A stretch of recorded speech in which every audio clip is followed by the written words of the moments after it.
Welcome to our July board meeting. I will begin by acknowledging and respecting the Indigenous people within whose traditional lands we are meeting today, acknowledging this AGM today, which some of our directors are at. I'll ask for a motion to adopt the agenda with the inclusions as noted. Thank you, Graham. Thank you, Lockwood. Any additions, changes? Seeing none, all those in favor? Opposed? Carried. And minutes from the June board meeting. Thank you, Tierney. Second, Woodward. Any corrections? All those in favor? Opposed? Carried. Thank you. CAO, you have some intros? Yep, through the chair. New introduction this month. James Splinter joins us, replacing Jordan Dupuy in our bylaw enforcement department. It's been a long time coming. We've had some struggles to fill that position, but James brings a lot of experience, and we're looking forward to having him on the board. He's on the road today. He was actually at RAC yesterday. I probably should have introduced him to everybody in that as well. And Lindsay Thompson joins us, replacing Ian Briscoe. Lindsay is online. I'm not sure if she can put her camera on briefly to give a quick wave. There she is. And yeah, she joined us in our emergency program department as an emergency program coordinator. So welcome to the two of them. Welcome, Lindsay. You're always one of the staff that we hope not to have to see too much. But grateful to have you. Okay, and now we're ready for our delegation from Lauren at Selkirk. I'm confused with RDI sometimes. And do you have a presentation you'll share from there? Or does Angela have it here? Either way, Angela has it, but I can share it if that's easier. Probably easier if she advances. Yeah, go ahead, Lauren. If you want to do that, then you can advance it as you need. Okay, will do. We have 20 minutes max, including questions. So I'll kind of do this when you're close to the 10-12 minute mark, depending on how much space you have for questions. Yeah, we plan for about 10 minutes of presentation and then however. Okay, and I see Jonathan, are you part of the delegation as well, Jonathan? I see Selkirk College. Okay, great. Over to you. Okay. So you're seeing my screen? Yeah. Okay, great. Yes. Awesome. Well, thank you very much for allowing us the opportunity to speak with you today. We wanted to talk to you about a new information tool that we're making available to the community. The risk analysis calculator is unique in that it allows users to access or to assess the likelihood and timing of local climate conditions exceeding a set threshold that matters to your project. So results are helpful for planners, infrastructure managers, farmers, builders, and other professionals who want to design products or programs that can withstand our future climate. So we think this tool is particularly relevant to the work of local government. So we'd like to share a bit about it with the hopes that you'll pass this information on to your staff and other interested parties in the RDCK. So by way of introduction, my name is Lauren Rethray, and I'm joined today by my colleague, Jonathan Doyle, and we are both faculty at Selkirk College. So as background, this new tool lives on Columbia Basin Climate Source. It's a project that we manage on behalf of Columbia Basin Trust. The website is intended to be a one-stop source for regionally relevant climate change information. It's been around for a while, but was fully redesigned over the past 2 years to make it more appealing and accessible to non-technical audiences. So our focus audience last year and the first year was on residents. So we introduced some new tools to help kind of the average person understand how climate change could affect our region, and then and the steps that they can take to reduce emissions at home, at work. And our focus this year has been more on like technical users and local government. And that's because that we know that many local government services are highly affected by climate change. And I'm sure this is a review for many of you, but as you know, the climate trends in our region of hotter, drier summers, warmer, wetter winters, and more extreme weather affect services ranging from drinking water to facilities to recreation to emergency management. So enter the new tool, sorry, pardon me, I advanced too far there, the risk analysis calculator. So this tool helps reduce the level of uncertainty that is typically associated with climate change data. That uncertainty can make it really difficult to have the confidence that you need to make decisions. The tool allows users to assess the likelihood of specific climate risks that matter to their products or projects or services. So the first way that a user could use the tool is by assessing the probability that climate conditions in your community will exceed a known threshold by a certain date. So for example, you could use the temperature a material in a building project fails at and find out how likely it is that the local hottest temperature will exceed that threshold over the lifetime of a building project.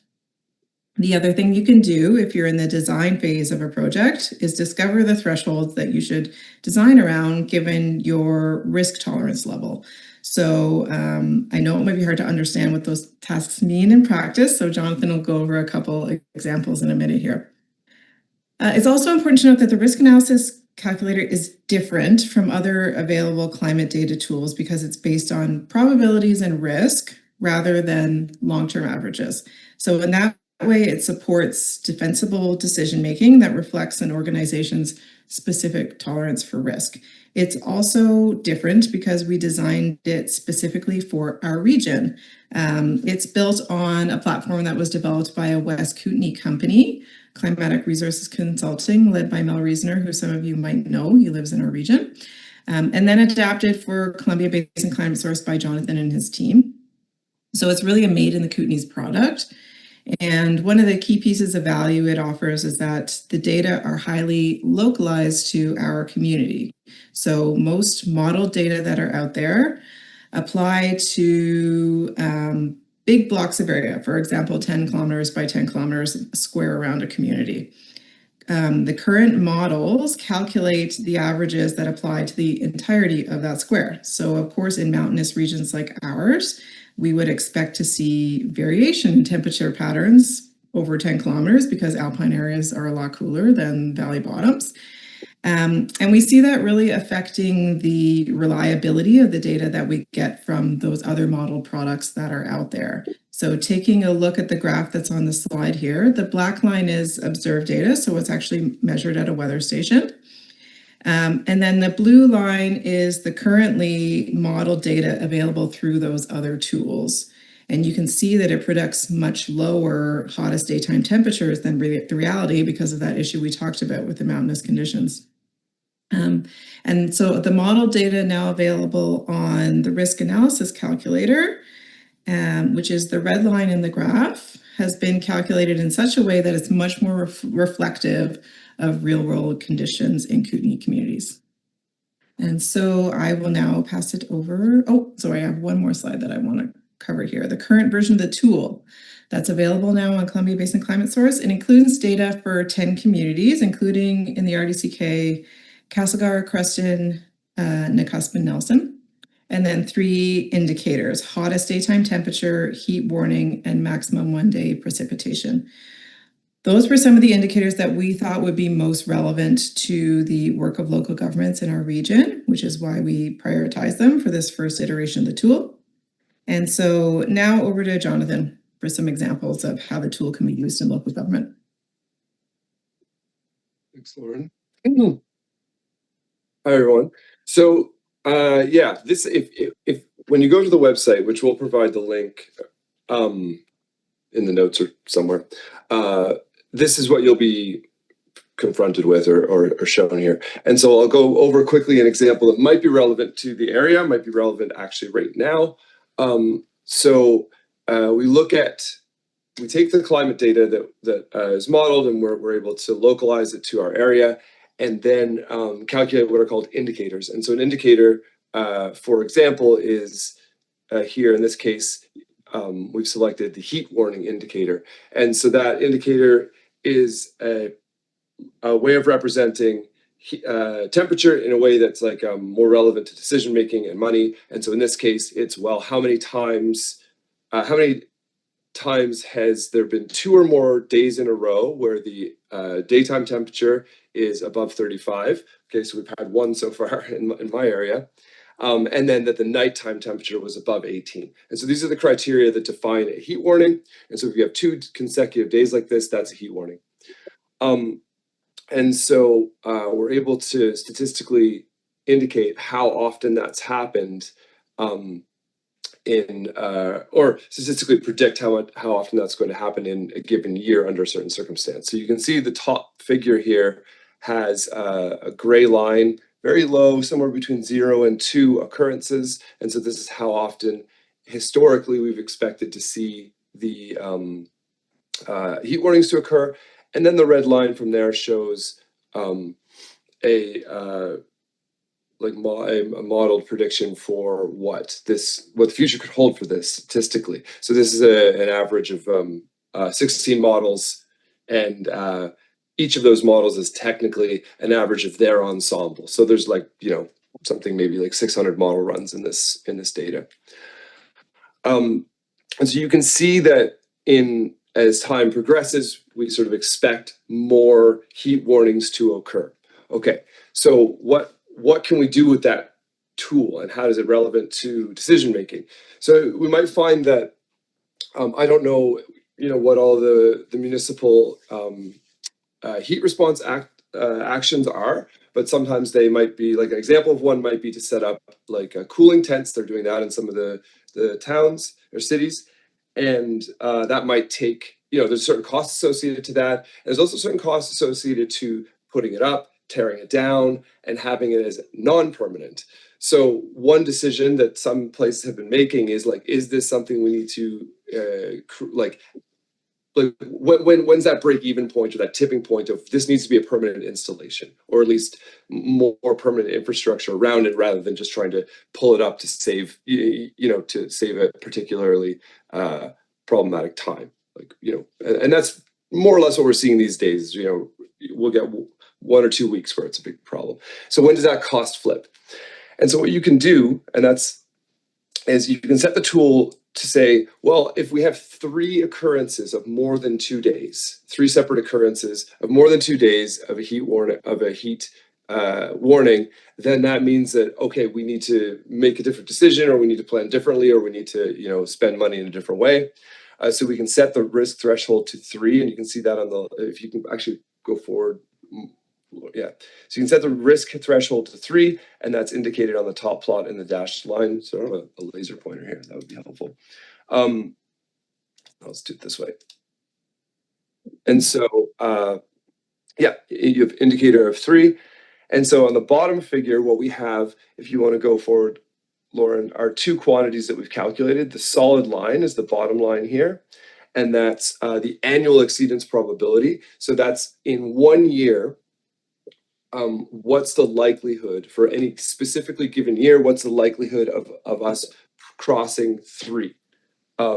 So if you go forward, so in 2020, for example, 2040, that's, you can see here, that's 6%. So we are expecting that in 2040, there's a 6% chance or 7% chance of us exceeding the 3% probability.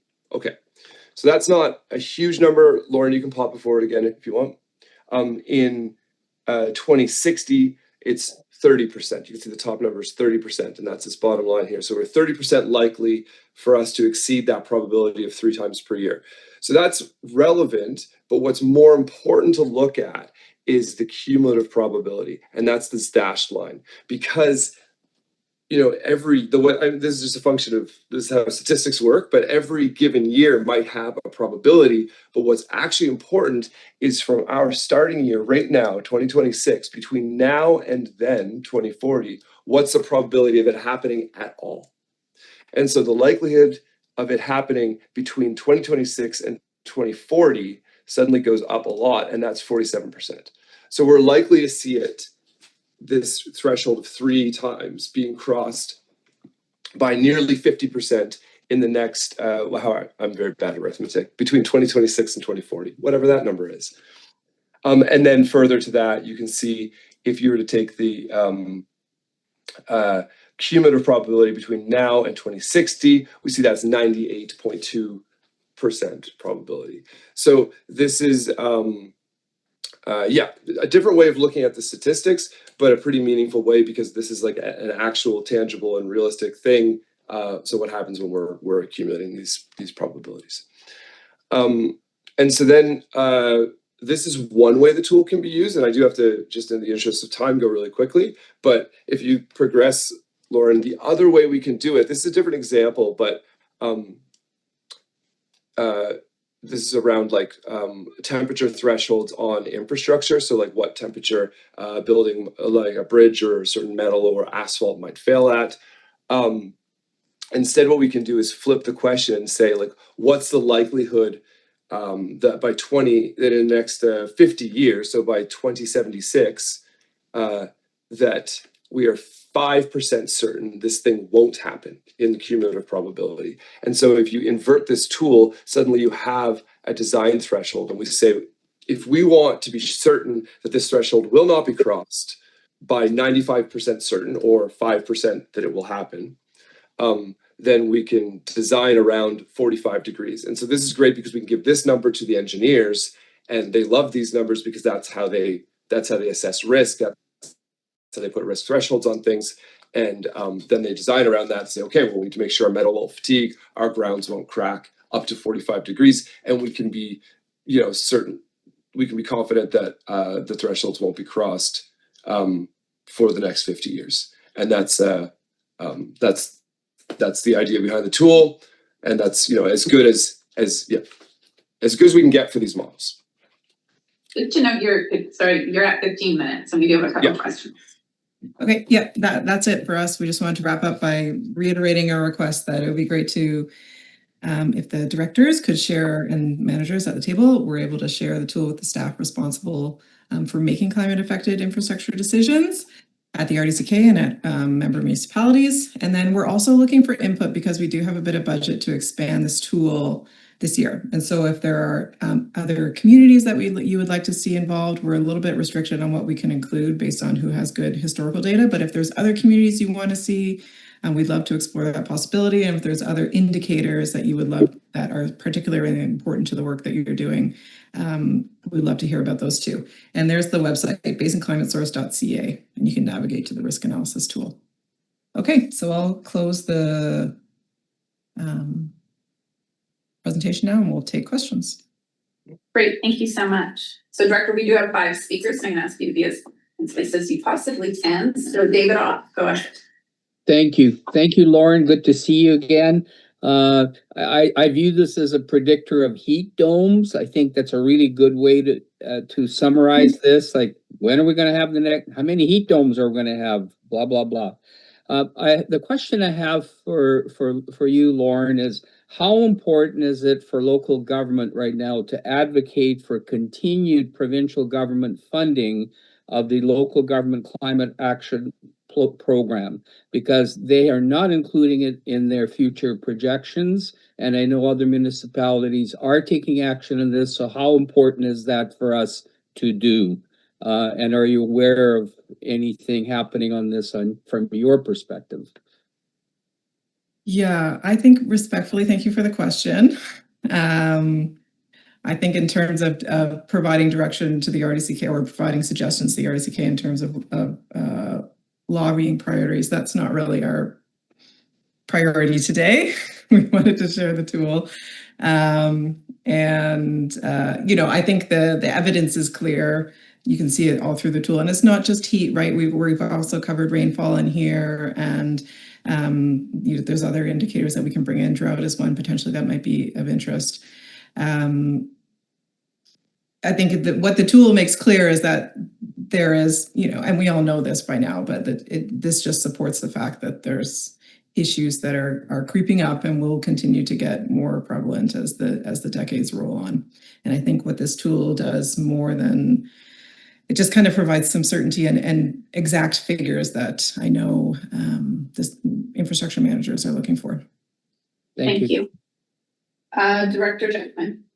Yeah, thanks. Through the chair, interesting presentation. You referred, Lauren, to passing this along to staff. I think you'll find most of the relevant staff are online right now. So they just heard this presentation.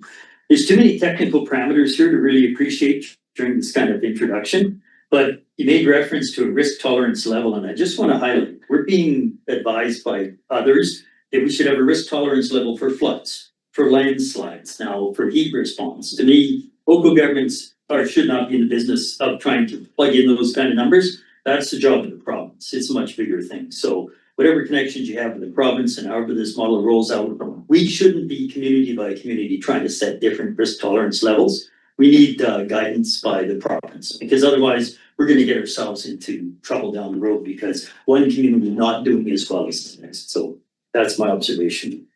No question, just observation. Yeah. Okay, no problem. Cunningham. Yes, thank you. Through the chair. I live in Weimar. Is there any way we can adapt some of this information so that it would be useful in Weimar? I mean, for example, because although we are just a very small community, we have needs that are very different, even from, say, a community 10 kilometers down the road. We get more rain, more snow, hotter days and cooler nights. And can we take the general adaptation for it? Because most of the regional district lives in rural areas. And in order for the data to be useful, it has to be adaptable for our rural areas. Are there any thoughts with regards to that? Thanks, Director Cunningham. Go ahead, Lauren. Yeah, thanks very much for that question. And yeah, hear you. Everybody is in a smaller community that's slightly different, microclimate from the next one over. And we can definitely, if that's a priority community, we can look at Weimar and the historical record and see if there is potential to add that to the tool based on what's available. Yeah, just because of that we really need that strong historical record in order to do that localization process that both Jonathan and I talked about. So it really depends on what's out there already from Environment Canada in terms of whether we can adapt this tool to provide Weimar exactly. Jonathan, any other thoughts on that piece? Yeah, I mean, the making the data more high resolution, especially in climatically dynamic areas like ours is a big priority. There are other methods to do it, but in short, technically, yes. If we don't have the exact temperature records, then there are other ways to start to do it, but they require a lot more sophistication. That's something that Mel and I have been working on for a few years as well. So yeah, it's possible and it's clearly a priority. I think it'd be great, Lauren and Jonathan, or Lauren, if you can send an email to the directors just about how does the community get prioritize some of those needs, and then we would all have the info. Supplementary chair? I know we have quite a few speakers left and we're out of time, but they're gonna send you the info. That's not what this is. Woodward, go ahead. Thank you. My question around, thank you very much for this really great tool. It's an excellent tool.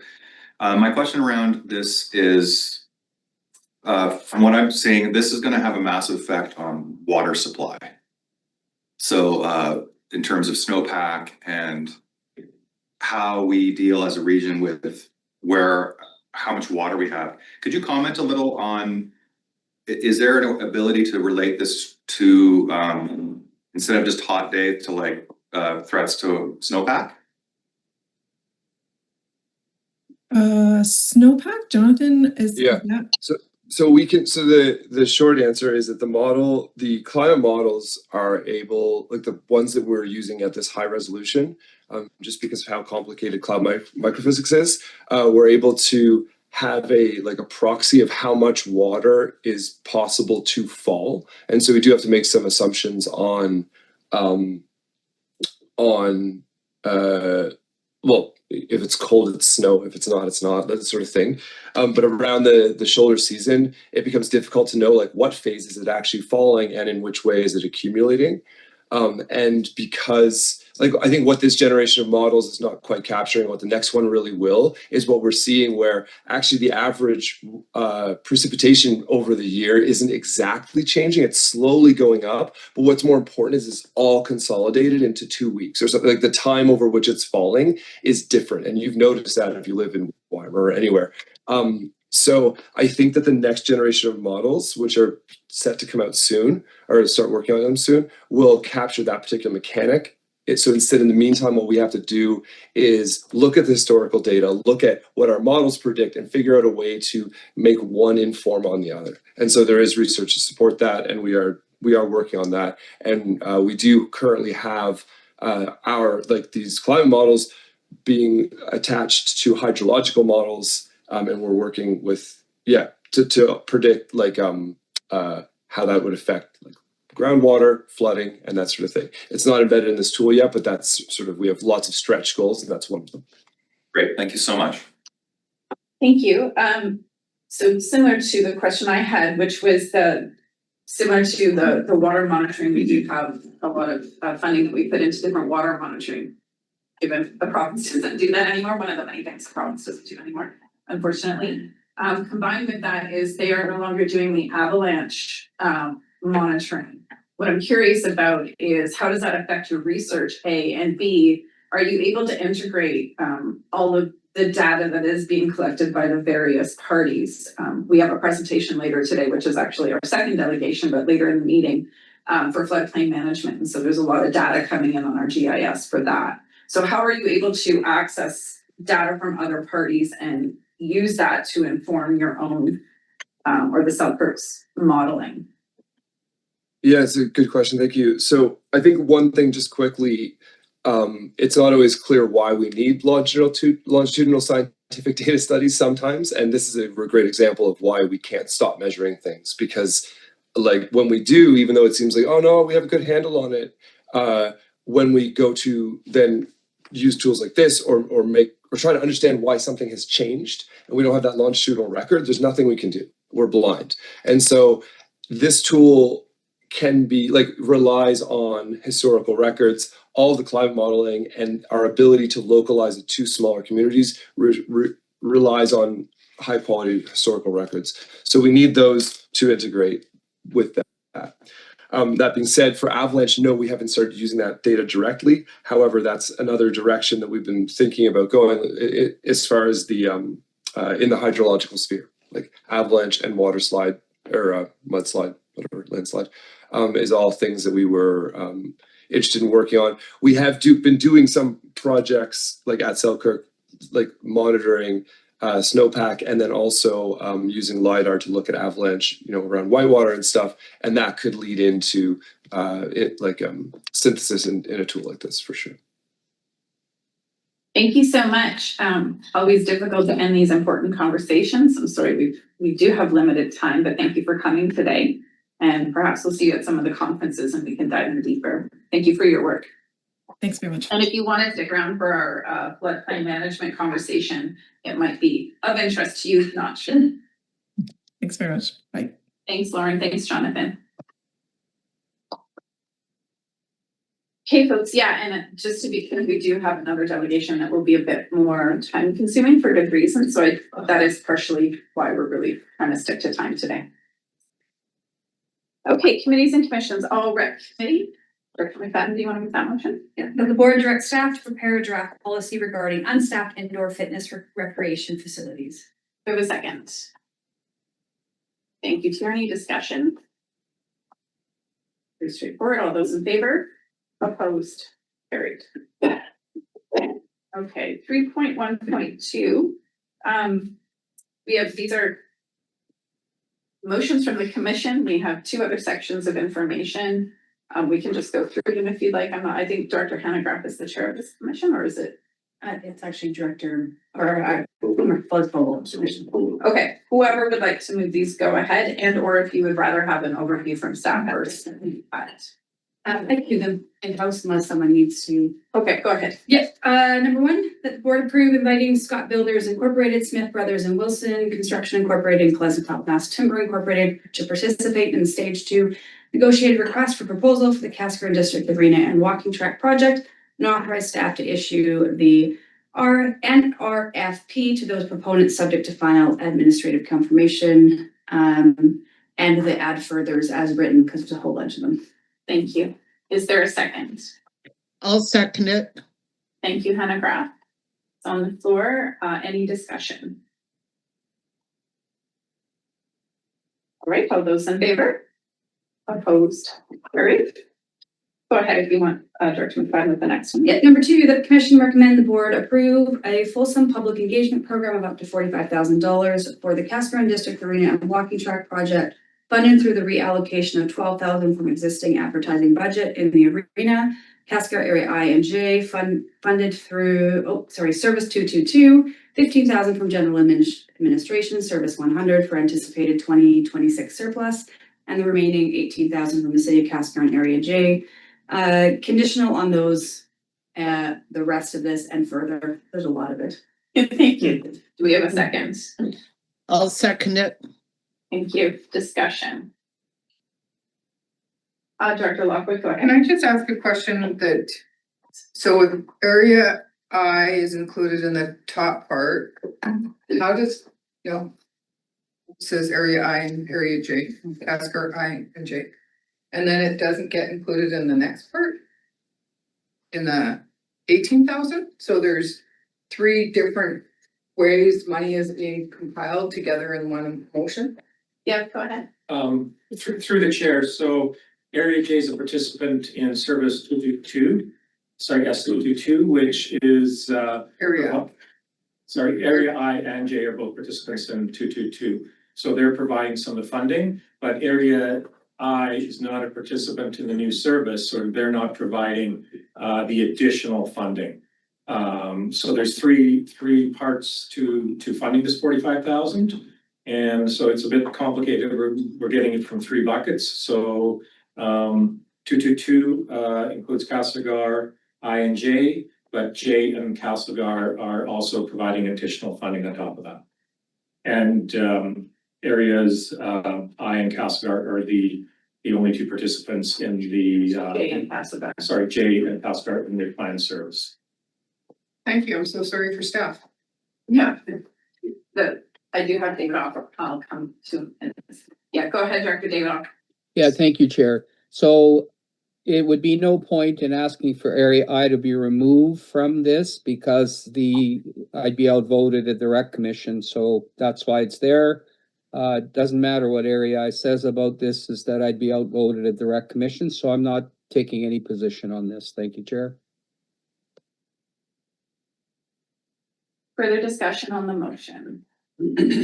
Benbert. Just curious, from an outsider looking in, there's a lot of moving parts here, and this seems to be an exercise in building a budget around the development of these assets.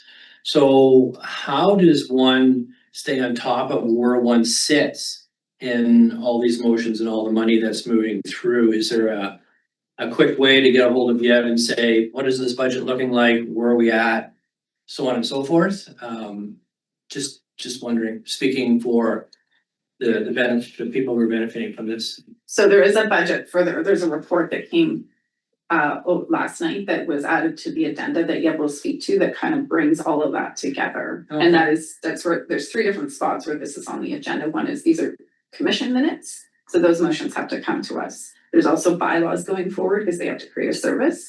And then the third piece is put together a report outlining how this all comes together, and that will be included in there. Great. But do you want to add to that, or Stuart? Sorry. Yeah, and through the chair, I think I'll just note that the uniqueness of it is because of the cost of the public engagement process.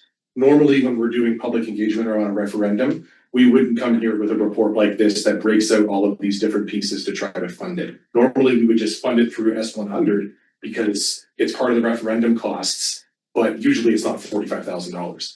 So staff and the commission acknowledge the fact that this is a relatively hefty bill. So Area J and Castlegar are putting in their own piece. Some of it's coming from the service, and then there's an amount that is a little bit more reasonable that's requested from general admin. Now you'll see in the motion, general admin and service 222 will receive the funding back should the referendum pass and the service be established. Right. Thank you. You're welcome. Director Popov. I think Stuart basically answered my question when I see money from Service 100, and I think you've answered my question. Okay. Further discussion on the motion. All those in favor? Opposed? Carried. And the third motion in this one. Yeah, the city of Castlegar and electoral area J provide funding to a maximum of $90,000 for the respective financial sources, conditional on those participants confirming their funding mechanism to undertake the geotechnical assessment required to advance the Castlegar and District Arena and Walking Track project and support the next phase of the project development. Thank you. Do we have a second? Guess what? I second it. I hope so. Thank you. Graham, was that a second or a question? Question. Yeah, go ahead. Thank you. So through the chair, I'm just curious what respective financial resources means. McFadden, go ahead. Yes, thank you. So from, I think both parties, we needed to, this came to us and we hadn't figured out where those resources were coming from yet. And I can't make decisions, nor can my other counselors at a rec commission for the whole council. So that went to our Monday meeting, which was after a rec commission meeting. So we didn't know at that point. We just knew that they were coming from somewhere. It has been figured out since then, but at that time we didn't know where they were coming from. And that is the report that was added. Through the chair, the Area J funding is coming from a community works application that was approved at RAC yesterday. This motion is more or less moot at this point because of council's approval on Monday and then the community works funding application. So yeah, this is kind of pretty Confusing. But I do believe the report identified that was. Through the chair, the report identifies it for the purposes of the financial plan amendments. Okay. So that this funding can be in the proper spot to move forward, but the funding source is the community works application from Area J. Good, Director Graham. Thank you. Director Davidoff, go ahead. If you can remember not to unmute until we call on you, just because it does cause sound issues, but please go ahead. You're next. Yeah, thank you, Chair. And I just wanted duly noted for the record that in addition to all of this, there's another $280,000 that has been allocated to this project from Service S222 that will not be refunded if the referendum fails. If it passes, then it will, but if the referendum fails, then we're doing another, that 280 is lost. So we're up to almost $500,000 on, I think I calculated 470 or something like that, where the parties here are into this sort of prior to pre-referendum. Thank you, Director Davidoff. Further discussion. All those in favor? Opposed? Carried. Ryan Bell, Dr. Jackman, go ahead. Sure. So these are motions from the commission to the board. I'm gonna read both as is, but there are changes needed in the second one, I think. So first one, all vote for approve amendment to the 2026 financial plan for rec facility service 209 to decrease repairs and maintenance by 95,000, increase transfer from reserves and increase capital expenditures by those amounts. Do we have a second? Thank you, Tierney. Discussion. All those in favor? Opposed? Carried. Okay, so the second one is the commission recommendation. Maybe my fault, I didn't suggest a timeline, but what the commission has asked that the board directs staff to review the reduction of service for the new recycling tippet bins from 2 days per week to 1 day per week, including consideration of which day would be best to meet community needs, and report back to the commission with recommendations. Current operating hours will be maintained. So I will make that motion if it's seconded. Second. Thank you, Tierney. Go ahead. So thanks. So this is a commission motion, so they have a voice to this board. Doesn't make sense. They're making the change now and they pick the date. So I'd like to add the words that we say that staff to review in 6 months the reduction of service. I'd like to add those words as an amendment to what the commission has suggested, because they're just doing it. We have no data. Let's catch that we've got the words. Well, you moved it, so I think you're doing a friendly amendment to. Yes, to myself. Yeah, okay. To review in 6 months. The reduction. Angela, do you have that? Review in 6 months. Do you accept that as a friendly amendment? I hope so.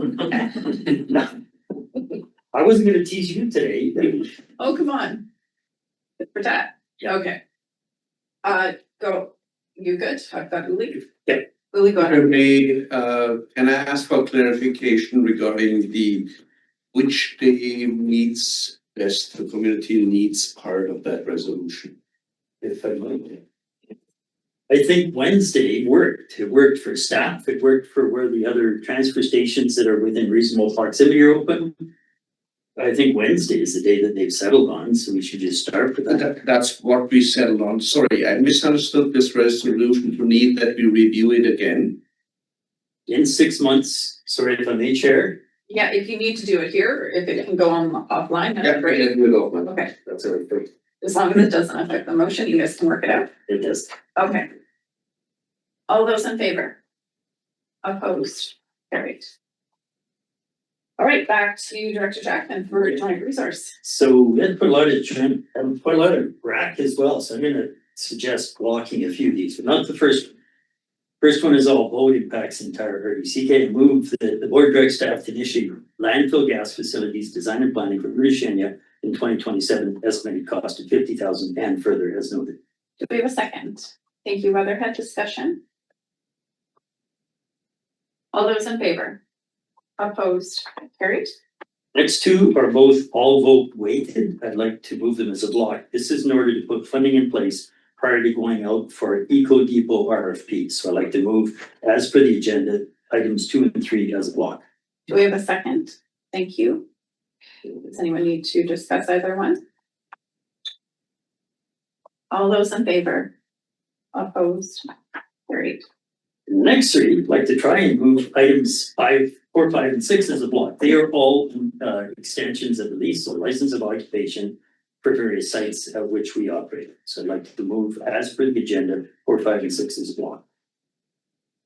4, 5, and 6 as a block. Is there a second? Thank you. Do any of them need to be pulled for discussion? No, did, Weatherhead, go ahead. no, did 3 get missed? Nope. 2 and 3 were a block. They were blocks. Okay. Second to that, sorry. No problem. 4, 5, and 6, are we good? All right, all those in favor? Opposed? Carried. It's faster than yesterday. Sure was. As it should be. Good job. Okay, Forest Landscape Planning Advisory Group. Hopefully anyone that would like to be on this committee has worked out. Jackman, go ahead. I'd like to recommend Director Vandenberg as a rural representative. Director Vandenberg, do you accept? I do. Okay. Let's start with if there's other rural directors that would like to be nominated. Okay, seeing none, do we have a municipal election for recommendation, Director Woodward? I name forward Okay, for municipal. they can do their own name. Okay. Is that okay? Who did he?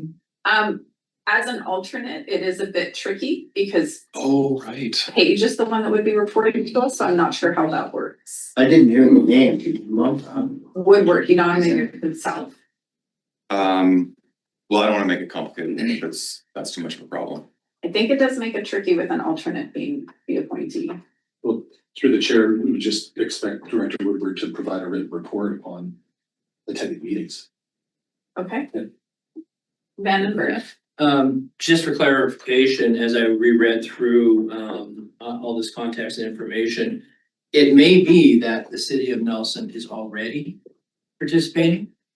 I think you're correct in that Oh, aspect. that's an interesting point. Jackman. Yeah, so he's not able to attend, but I had thought someone with good experience in geographically low spread is McClure Cole, because he was on the board of NAFCOR, Nicusk Community Forest, NAFCOR, I guess. I don't know if there's a way to ratify or verify something later. What you could do is you could table this to later and someone could reach out to him to get email confirmation that he's interested. That would be one option, but let's first just address Woodward. I do believe City of Nelson has a position on Okay, that. that's fine. Okay. I'm interested in this And field, so, but that's fine. okay. So in terms of ICU Lockwood, I just want to address that is one option. We would need it in writing from him. So that would be an option. I'll go to Lockwood. Yes. Lockwood, go ahead. Thank you. As you alternate for Nicusk is online. I'm wondering if there is allowed to be an alternate. Yes. If alternate Zesnik would like to be a part of it. I can't see. Director Zelznick, would you accept a nomination to be on this committee? Yes, I would. There you go. And so as indicated with the previous conversation around an alternate, we would just expect reports back to the RD board if that goes through. You good with that? Director Zelznick? Yes. Okay. So further nominations, just checking. All right, so we have Vandenberg and Zelznick.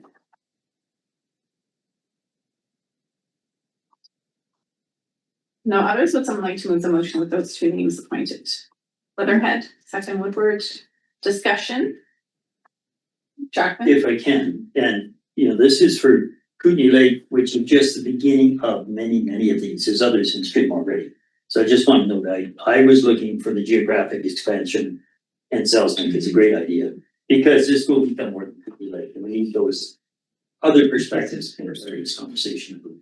Okay, pop up, is it on the motion or is it on the project? It's on the motion and part of the project. Go ahead. No, this is for the Kootenai Lake Lakes. Summer Supply. No, I'm looking at the Arrow Lakes.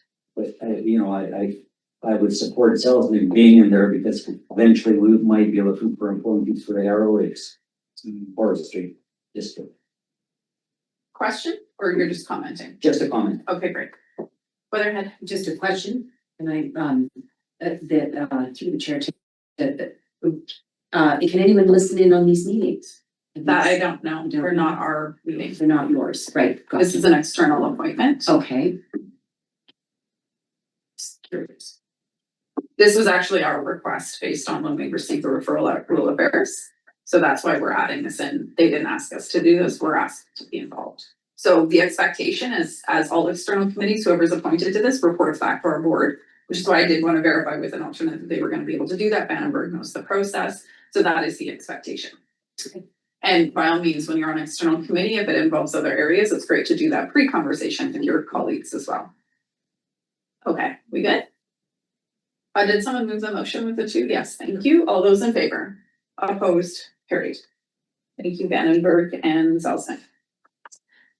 Back to Cascar and Area J Arena and indoor walking track bylaws. Go ahead, whoever would like to do that. Great. City of Cascar and Area J Arena and indoor walking track construction and asset renewal service establishment bylaw number 3063, 2026 be read a third time by content. I second it. Thank you. Discussion. Seeing none, all those in favor? Opposed? Carried. And 4.2, this is where the board report from Yeb was added in. We can start with motions and see if there's questions, or is there anything you wanted to speak to first, Yeb? Oh, through the chair, there's one other bylaw before the report recommendations come in. Yeah, sorry, they're just all one item. Oh, are they okay? Yeah, so it's all good. Let's do the bylaw. Good call. And then we'll see if there's anything else we want to add. Director McFadden, do you want to do that one? Sure. The City of Cascar and Area J Arena indoor walking track construction loan authorization bylaw number 3064, 2026 be read a third time by content. I second it. Thank you. Discussion. All those in favor? Opposed? Carried.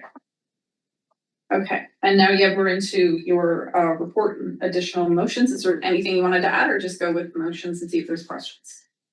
Yeah, just through the chair, what this report basically does is, for the most part, introduces the financial amendments that come out of the previous recommendations that we just went through that were contingent on funding.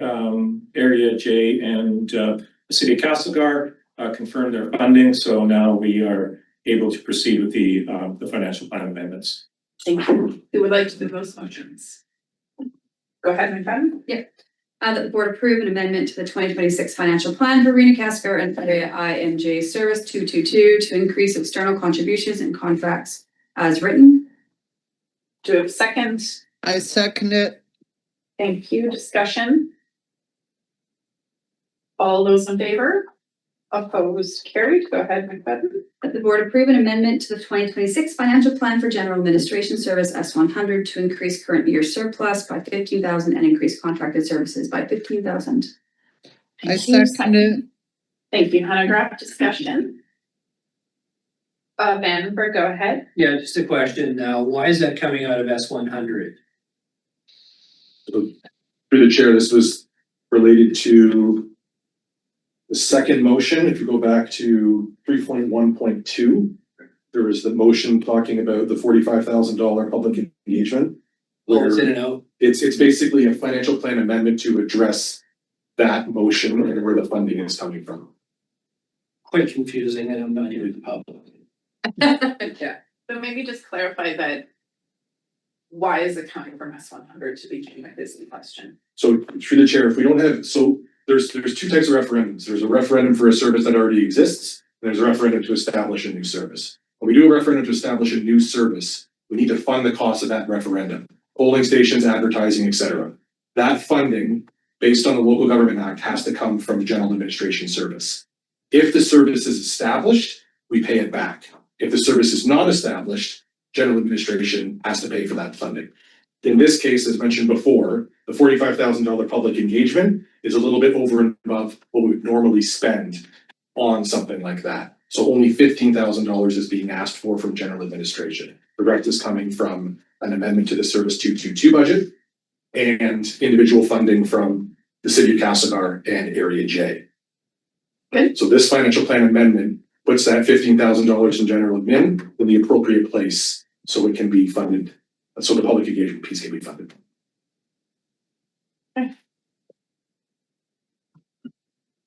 Director Davidoff, go ahead. Yeah, so I have a question to the CAO. So with the vicious dog bylaw referendum that failed, how much did that cost general admin then for a failed referendum? Through the chair, I don't have that number offhand. I'd have to look into it. Okay, thank you. Okay, all those in favor? Opposed? Carried. Go ahead, McFadden. Number 4, that the board approved the revised 10-year budget for Castlegar District Area Arena and Walking Track as presented in the Castlegar and District Arena and Walking Track Procurement Revision Report presented at the July 16th, 2026 board meeting. Thank you. I second it. Thank you. Discussion. All those in favor? Opposed? Carried. And we have one more there. That the board approved the change in the number of months to 12 from 24 for the item of number of months to exercise the naming rights, section 8 revision triggers and the naming rights guidelines for the Castlegar District Arena and Walking Track project. I second it. Thank you, Director Hanegraaff. Discussion. All those in favor? Opposed? Carried. All right. RDCK Comprehensive Land Use Bylaw. Go ahead, Director. Thank you, Chair. I'd like to move the staff recommendation. Like to read it. That's okay. Do we have a second? This is for third reading. Thank you. Discussion. Good. All those in favor? Opposed? Carried. All right, 4.4. We do know there's some. Go ahead, Director Hanegraaff. I know you've already submitted something, so go ahead and then we'll go up to the floor. Yeah, so I'd like to propose an amendment in Appendix D, Definition 2, Board Workshops, remove orientation and strategic planning. And if I can get a seconder, I'll speak to it. So, okay, we have that. Can I just clarify procedurally? Can she just move it with that change and then it's not an amendment? So we're doing first and second reading, so that can be changed even after the it's voted on.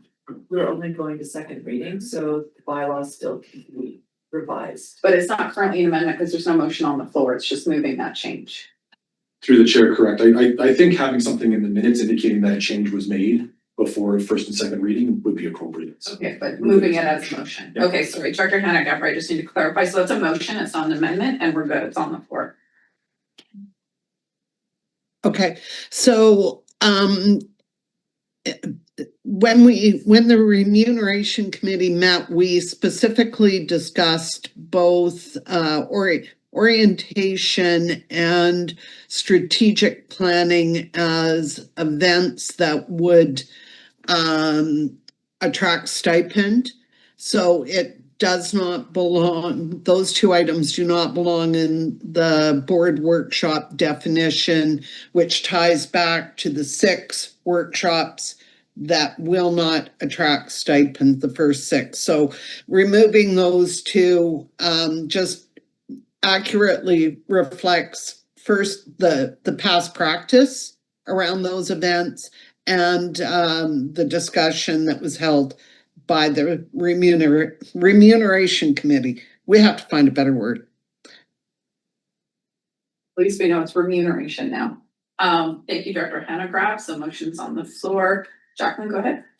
Yeah, so I have a question about sort of the process, because I thought when we were looking at a bylaw, we should be looking at the bylaw incorporating the changes as we vote on bylaws. I thought the more appropriate process is we do 2 readings as is, with direction to staff to incorporate a list of items like the one Director Hanegraaff is suggesting. And we see a revised draft coming back either for further revision or move to 3rd reading.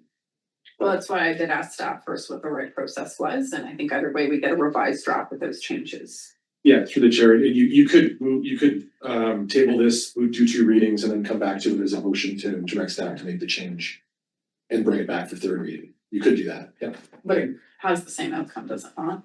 Well, alternatively, then you could do 1st and 2nd reading as amended. Jackman? We're still making the same change. You're just changing. Same the change. process. I'm just worried it might be 3 or 4 or 5 plus. Well, let's see. Carry on, Michelle. Can you watch the speakers, please? Watch with them, Amber. So, through the chair, I think that it would be better to actually put it on 1st and 2nd, because then it would come back as redlined. And it would actually show the changes. If we do it this way, it We can doesn't still come get back. them redlined. We can still say what were the additional changes. Oh, okay, I don't see how we can't still identify the changes. okay. So we do have a motion on the floor, or we go with the process. We will see what those changes were when we get the 3rd reading. Okay. Can we have the motion? The motion is that under the definition of board workshops, orientation and strat planning is removed. That's in section, I believe it's under definitions for board workshops. And we're just removing orientation and strat planning so that those are not included as part of the 6 workshops. Okay, I did have Vandenberg. Yeah, go ahead. Yeah, through the chair for I guess administrative clarity, it might be better to actually show them specifically as being excluded rather than removed. And then if the definition shows them as excluded, then it'd be more clear. I think you guys can choose to do that. Yeah. When you bring it back. Vandenberg, go ahead. All right, thank you. My question is around the clarity of the process and all this. This is the first time I participated in this because it only happens once every 4 years. My understanding is that we put together a competent group of directors to form a remuneration committee. Director Vandenberg, can we finish this motion and then I can come to you on process, or is this going to change the motion? No, yes. Okay, it just helps us stay focused on the motion. Yep. I do know the last conversations we've had on this have left people confused, so I'm gonna try and stick to the lanes and then, but I will come back to you after this motion Sure. and we can talk process. Yep. Okay, so on the motion to remove orientation and strat planning from the definition of workshops, good? All those in favor? Opposed? Carried. Chair, I am recorded opposed. Recorded opposed, David. Okay. Thank you. Vandenberg, back to you on process. Please go ahead. Thank you, and through the chair, it is the process that we're involved in here. I had been one of the 6 people who participated in putting input into the remuneration committee. Of the suggestions I put forward, as a matter of fact, none of them made it. But that's fine. At least they had a group of people who were looking at that from a proper vision, some of that nature. So my first question is, what authority did we grant this remuneration committee? Because a month ago, then we as directors can put in motions to actually work around what the remuneration committee work has been doing. And I thought that was quite interesting, unusual, and I don't agree with it. And in fact, those type of things, those three elements, 306, 307, 308, I feel should go back to the remuneration committee for assessment. So that they can have a look at that and bring back their viewpoints on it. And in specific, I will also point out that the motion to increase the municipal stipend from what was at 2/3 down to 50%, that equates to a 23% increase, which I think is a little bit high in terms of, and as a rural director, I get to pay for a portion of that. But I would love to have had the input of the committee to review that and other motions that were put forward a month ago. So I'm a little bit confused as to what we're trying to do through this process. Does the process really matter? I mean, what was the purpose of putting together a committee if all you have to do is just put in motions conveniently after the work that they've done? So I guess I'm a little bit concerned, I guess, to the point about value of a municipal director, which I certainly do not diminish at all. But if it's a monetary increase, perhaps that can be taken back to your local municipality and have that discussion there. As a rural director, the process in which this is tabled that I get to pay for, I'm having a little bit of an issue with. So I'm wondering if these ought to go back to the remuneration committee for their assessment on these new motions that were put forward to us with a couple of days' notice a month ago. So I'm gonna try and address a couple of things you noted and ask staff to correct me. First of all, when it comes to a committee making recommendations, standard process, once it gets to the board, we can always amend, change, add our own. So that's not outside of process. Is it disrespectful? Could be perceived as so. But we're not outside of process for doing what we did last month. It's just other directors can bring motions forward and disagree with a committee. That's how it works. Procedurally, what you can do if you'd like the remuneration committee to reconsider this is refer this to the remuneration committee and ask them to report back to us at a future date. That is a process we could recommend. Is that correct? Yep. So that would be the option procedurally if you want to get the remuneration committee's comments on that, noting that again, it could be the same process where it gets declined if they make a recommendation or something happens different. So those are your process options. I think we started out with that understanding and entrusted that group. I would like this to be returned to them and for their consideration and assessment. Are you referring this bylaw to them then? I guess that'd be the verbiage I could go with. Okay, I do have a But- speaker, so let me just go to them, because once we get to referral, we're not talking the item. Yeah, So I let's just second go the to the- referral motion, Chair. We're not taking it at this very moment. I have a speakers list, so I'm gonna do that first. And then we can go to referral if you would like. So Chair, I want to challenge the chair, if that's possible, and I will explain why. I'm giving privilege to the rest of the people that want to speak before we get to referral, because referral means we're not talking the item. If you want to challenge me, it's a 2/3 vote. Yeah, Chair. So the challenge is that when there's a referral motion made that is seconded, there's no more discussion because we deal with the referral motion. Procedurally, Exactly. that's how it works. So you can't, the chair doesn't have the discretion to allow other people to speak. We deal with the referral motion, then we carry on. If that fails, then other people can speak. So the challenge is to the chair. If you would like to accept the referral motion, please 2/3 and then I cut off the speakers list. I'm not making the motion. Vandenberg didn't make the motion. He I thought he made the motion. Sorry, Chair. Will, but I haven't. Weatherhead, you're on the speakers list. Please go ahead. Thank you. Thank you through the chair. I appreciated that comment being made. You had the same sort of questions about process because this board did not get to debate any of the other input given by other directors, and we don't know necessarily. I'm sure it was maybe stated in the report what some of the recommendations were by other directors, but as a board, we did not get to debate on those because we entrusted the committee to do so as per what we had set up in the beginning. McFadden, go ahead.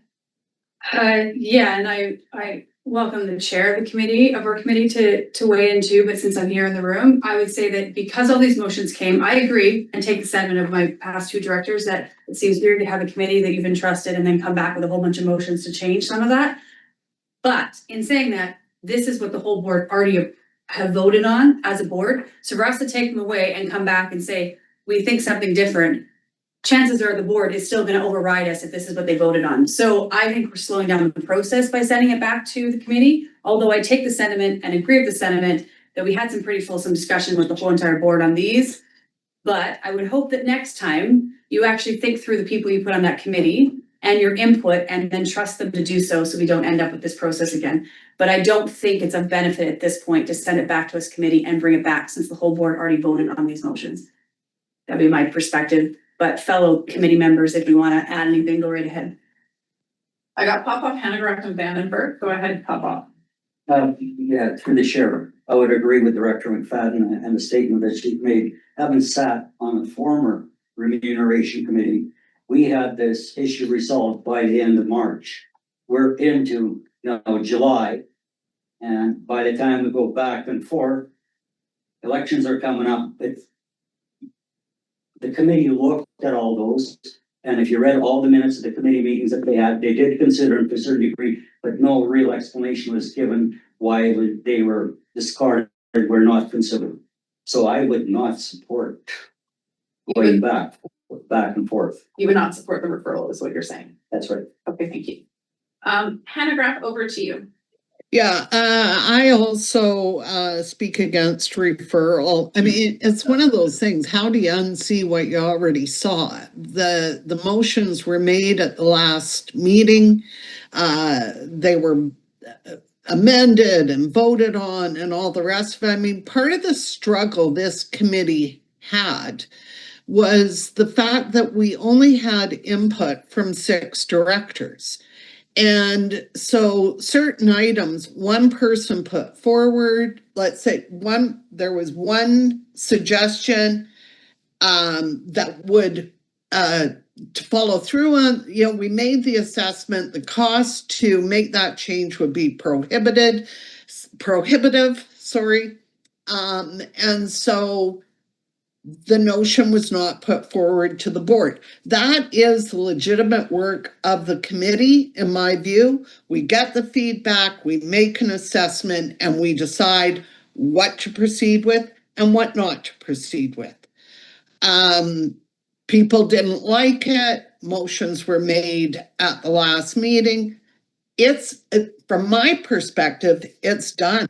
And I have zero interest in revisiting it, because how do you revisit? Like, our work was based on the feedback we got. And then we have a meeting where 20 people weigh in and vote. How do you unsee that? How do you you can't turn back the clock on this. And I'm sure if we could, more of you would have given input than those that did. So please don't refer it back to the committee. Thank you, Director Hanegraaff. Yeah, Amber for a second time. So I think that's, to me, where it was disrespectful to the committee, was that the input received was less than half. And so what did the committee have to work with? Essentially, those that then brought them forward, whether they participated in the survey or not, that's where you should have done a survey, and then the committee would have had more to work with, and then it wouldn't have been the board overriding or changing things. So sorry to the committee. When we elect committees to do work for us, please participate in their engagement processes. That's how they do their job. So hearing that, I do have, are you wanting to put your hand up? Just put it up if you do. Yeah. Thank you. Go ahead, Weatherhead, and then Vandenberg for a second time. Thank you. She was on a different one. Just my question is, of the committee, were any of those motions that came forward last month or the month before, were any of those inputted to the committee of the 6 directors that did bring forward ideas? No, if, I'm just saying no, because Hannah Graff is shaking her head no. Okay. But if you go back to the board report, the board meeting where we got that, all the information the committee received was received in that agenda. So you can go back and see all the results, what was received, how the committee did it. It was quite extensive. Hannah Graff, do you want to further comment on that? Go ahead, and then I will go to Vandenberg.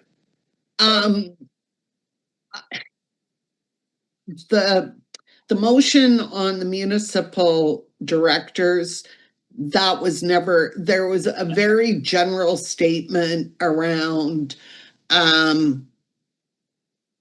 you should look at the municipal director's remuneration, something, it was really, one person said, could you take a look at it without any direction, any sort of,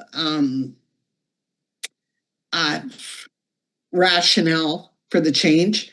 So, and the other two, as I recall, they, we had a discussion and didn't put forward, but maybe someone in the room might have a better memory than I do. I think maybe I'm just erasing it from my memory bank at this point.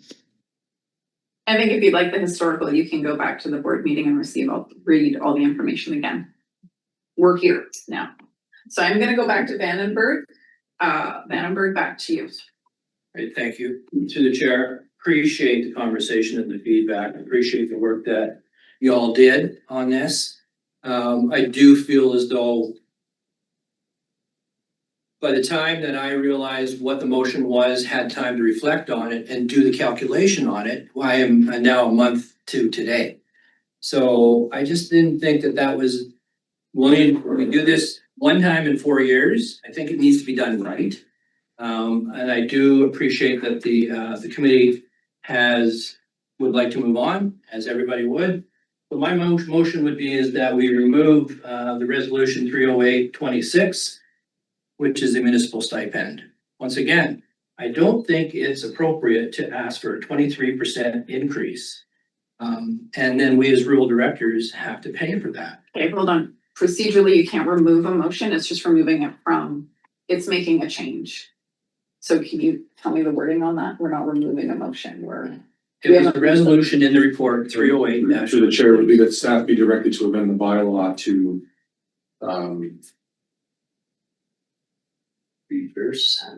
reverse or remove, delete the municipal stipend. yeah, you can also, I think it's similar to the previous one. It might be better through the chair to rescind the motion from last month. Are you moving rescinding of that motion? If that pleases the chair. Well, I just want to get the right process. That's not onerous. And I want to be correct in the process, but I would want to have that rescinded. Actually, through the chair, you can't rescind it because staff's already acted on it by amending the bylaw. So can't you treat it as the same motion where you're removing something? Yeah, through the chair, you can say that the bylaw be amended to, try to think of the right word to use, to amend the municipal director stipend to be the same as it was on January 1st, 2026, something like that. That would be enough direction to staff. Okay. We know what you're trying to do. We're just getting the right wording. Okay. So we'll get the right wording. Is there a second on that? Graham seconds. So the motion at this time is to not include the increase to the municipal stipend as per the current recommendation. As per the current recommendation. Yes. Which would move it back to the original formula. Okay, so speakers list. Careful here. Moving along, just words so far. Newell, go ahead. Could we just get clarification of what the percentage was prior to 50%? I believe it's about 1/3, yeah. The chair, I think I would have to do the math, but I think it was closer to about 39. 39% of rural. That's 23% increase.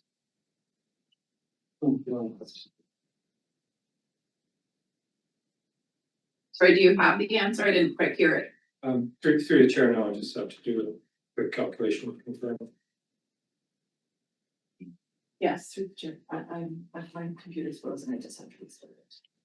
Okay, Zoom or just your e-scribe? My full Zoom is fine. Okay, 39%. it's 39% Went from 39. to 50%. Thank you. It's 11% increase. Well, 10 over 40, it's 25%, depending on how you calculate it. That's right. Yeah. The increase is largely the same. Or from 40%. Okay, we have a lot of people Thank talking. you. Thanks very much for that Stuart, please. clarification. Through the chair, the 29%. There you go. Okay, we're just gonna wait a moment because Ange does have some technical issues, so we're gonna wait for her to reboot up what she needs to. We do have a motion on the floor. Anybody not clear about the motion? Let's make sure we got the motions clear. I'm not. Oh, then it revert back. Okay, thank you. You are clear, okay. Okay, we'll just wait for Ange to be good. And then keep going. Do we have other speakers on the list? Oh, Lockwood, yes, you can go ahead. Through the chair, can I know what the rural stipend is per month? The current is 4,099. Should be in the bylaw, it's in the Is agenda. that what the current is? And so what is that going up to? Only CPI increase. Okay. It's not increasing. Okay. I understand. I totally understand what you're saying. I'm wondering about, should it be maybe tied to population? Because I can tell you that I do a lot of work at this board as a municipal director. That when we sit at this table, I sat for 9 hours going through this agenda and making notes and doing my work. I can't say that for other 19 directors. I do believe that there's a lot of them that do that work, but I don't think everybody does. So how do you pick that out of the crowd? And is it maybe deemed a population of the municipality? It's put to that instead of that it's an amount. So, thought. Yeah, was that your hand going up? No, okay. I think we changed the way we do it for muni, you have to do it for, and then that really changes a lot of stuff. Would you have to change it for both? Could it not be tied to munis that way if there's and I understand, because we have some very tiny municipalities. And there is a lot of extra that helps out. I struggle at our own table in Samo when I have Area G people say that they pay more than Samo, but they're paying the same per thousand. And I hear that all the time, and I'm like, but we all pay the same per thousand.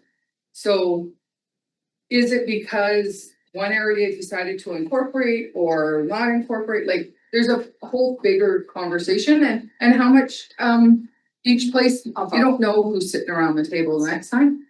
What are they doing? Okay, so we have a speakers list. I just need to check back with Ange. You're good?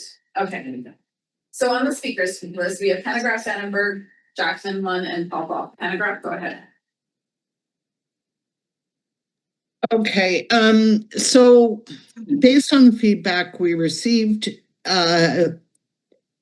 it appeared that everyone was satisfied with their remuneration as far as the stipends go. And so that's why the committee did not do anything other than tie increases to the CPI. I have to say that I'm one of those people that kind of got swept up in the discussion last month, and I appreciate that we're now having another discussion with more accurate numbers around the increase. And I'm not in any way saying that I don't want to disparage any of our municipal directors because I know you do good work and hard work, But at some point, that difference was established. It was established for a reason. There wasn't a big push from the municipal directors, only 2 gave input. So we assumed you were fine, with your compensation and conducted ourselves, based on that. And I have to say that nobody gets 29% increase these days. It is, I'm gonna say it's out of line, and so I don't support it. And I'm speaking not as chair of the committee now, but as a director, how do you justify a 29% increase? I just can't. So, thank you. Vandenberg. Oh, you made the motion. Can I close you at the end? Okay, thank you. Jackman. Yeah, thanks. Interesting concept, population. Municipalities should already deal with population through their municipal stipend, recognizing the number of people, societies, committees, everybody that's going to be coming forward. If you really wanted to analyze rural reality, I have 2 colleagues, one with 5,000, one with almost 5,000, double what I have. And I know what the face-to-face is like with population. This is way too messy to start population. You want the job, you want to look after Window short, this is what you're gonna do. You want to look after Spokane, that's what you gotta deal with. And you gotta keep that fairly simple. Municipal, if you think you're not being paid enough by your municipality because of your population, talk to your council. But we're getting much too complicated, kind of going into the weeds of where I think it goes beyond what this process can reasonably address. Thank you. Director Lund, can you put me on the list? Thank you. Director Lund, go ahead. Running out of paper. You need bigger paper. Sure, and maybe going a little bit sideways here, but I do want to speak to the point. The municipal directors are directors of this board. In terms of population of the municipality, it's irrelevant when you're talking about shared services with rural areas. So definitely opposed to that. And I've over the years, I've noticed that there seems to be a lack of understanding that municipal directors are directors of this board. We represent the board, we represent the shared services. We are member municipalities of this district. So there's been a muddled understanding of that over the years, and different boards seem to have different understandings of that. And even municipal directors seem to have mixed understandings of that as well. So I'm, from a micro municipality, the compensation, and I spoke to it last month, will never ever be equal to the amount of work that I'm doing, because the taxpayer can't bear it. So I just wanted to make that remark. Totally opposed to population based, and that it's the municipal rural, we're sitting on shared services. We're representing both the board in these conversations, and we're making decisions based on what's best for the board from and through the context of our municipality as well. So just wanted to make that clear point. The other point, in terms of process, hindsight is 2020. I honestly think an external committee likely would have been could provide additional context too. And I'll leave it at that. Thank you. I'm just going to clarify the motion on the floor only because, again, there was a lot of confusion with our last conversation. So yes, by all means, comment on the suggestions. The only motion on the floor right now is that we do not move forward with the increase to the municipal stipend. There is no motion regarding population based. I know that's part of the discussion, but just making sure we know what motion we're discussing. Popoff, go ahead. Yeah, thank you, Chair. As I mentioned before, I did sit on the remuneration committee before, and we looked at stipend increases, etc. And at some time, even before as far as I can remember, to prevent this ad hoc increases to stipends, whether rural or municipal, we decided that we were going to do the CPI increase, and that affects the municipal and the rural. And going forward, that stopped that. The last time stipend was brought up, we went back and said CPI increase, that's it. And what we looked at, the UBCM increases in chair remuneration. And that was the only thing that we looked at. Now, I do realize the municipal directors contribute a lot to this board. And, I really appreciate the work that they do. But what I would like to suggest, and this is no reflection of whatever may be possible in the future, if a municipal increase is considered, then possibly maybe the municipality that's asking for the increase can increase the stipend to that director that sits on the regional district board, because they do more work than any other council person on that municipality. So that would be just a suggestion moving forward, and I would have made that recommendation, but if I knew we were going to end up in this type of situation. Thank you. McFadden. Great. I just want to start by saying I actually voted down the increase for municipal directors, but I feel the need to speak for my colleague who is not sitting here, who actually brought this forward, that it wasn't tied to nothing. It was brought forward tied to UBCM's work on the province. So the motion didn't come from just out of nowhere. He actually tied it to UBCM's recommendation for regional districts for where municipal directors and rural directors should be, which is why it passed last time. I, again, still voted it down because I don't think our regional district is the same as other regional districts, but I just thought I'd make sure that since that voice was not here, that it wasn't just an arbitrary number that was thrown out. It was there tied to some very good work that is done for our province. Thank you, Director McFadden. Director Dumas. Thank you. I appreciate that information. I was wondering if it would be appropriate to delay this to next meeting, just because those people, what it sounds to me is y'all had this discussion once and there was a vote on it. And the people around this table are not all who were a part of that discussion. So I feel uncomfortable voting on the motion without having that fulsome understanding of what's going on. So I'm wondering if delaying it to the next meeting will be appropriate so that the appropriate directors are around the table. That's all. That's just opinion. So process wise, similar to when we did this before, you can refer a motion to the next meeting, but given we still have 5 speakers, my recommendation is we go through those. And then if you would like to refer it, you can, but then I would check back in on the bylaw and the timing, that kind of consideration. So I can circle back to you and see. Okay. Cunningham. Oh, thank you. Yes, very interesting. This is exactly the same conversation we went through 30 years ago when we first started it. And the idea of a division in stipend was made by the municipal directors who said, compared to what you rural people have to do, you're doing way more work because we work on the same committees. After all, when the regional district were formed in 1965, the purpose, as the minister said, was number 1, to provide services to rural areas.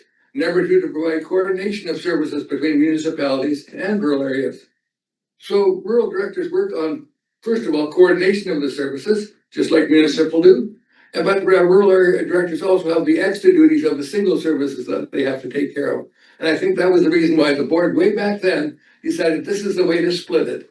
And that was what they decided. And it seems we've got come, and we did look at things like population, workload, who works harder, who does, never. That gets way too complicated and we just don't do that.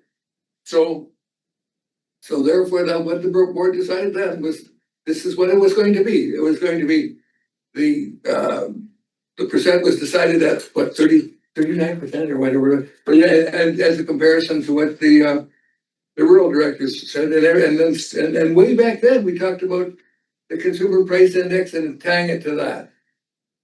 And we've been doing that every year since. And then we've looked at it and had, as Director formerly said, was on the previous committee, said, yes, we've looked at it and decided to keep it the same. I think right to this point, well, I guess the decision is whether we decide to keep it the same or change it. And I think that perhaps that some of the directors at this point would like to change it. But it's interesting that it's a rural director that wants to change it. I haven't heard anything about this from the municipal directors. Okay, thank you, Dr. Cunningham. Graham, go ahead. Thank you. So through the chair. So in the very start, I was on the remuneration committee. In the very start, we received a report.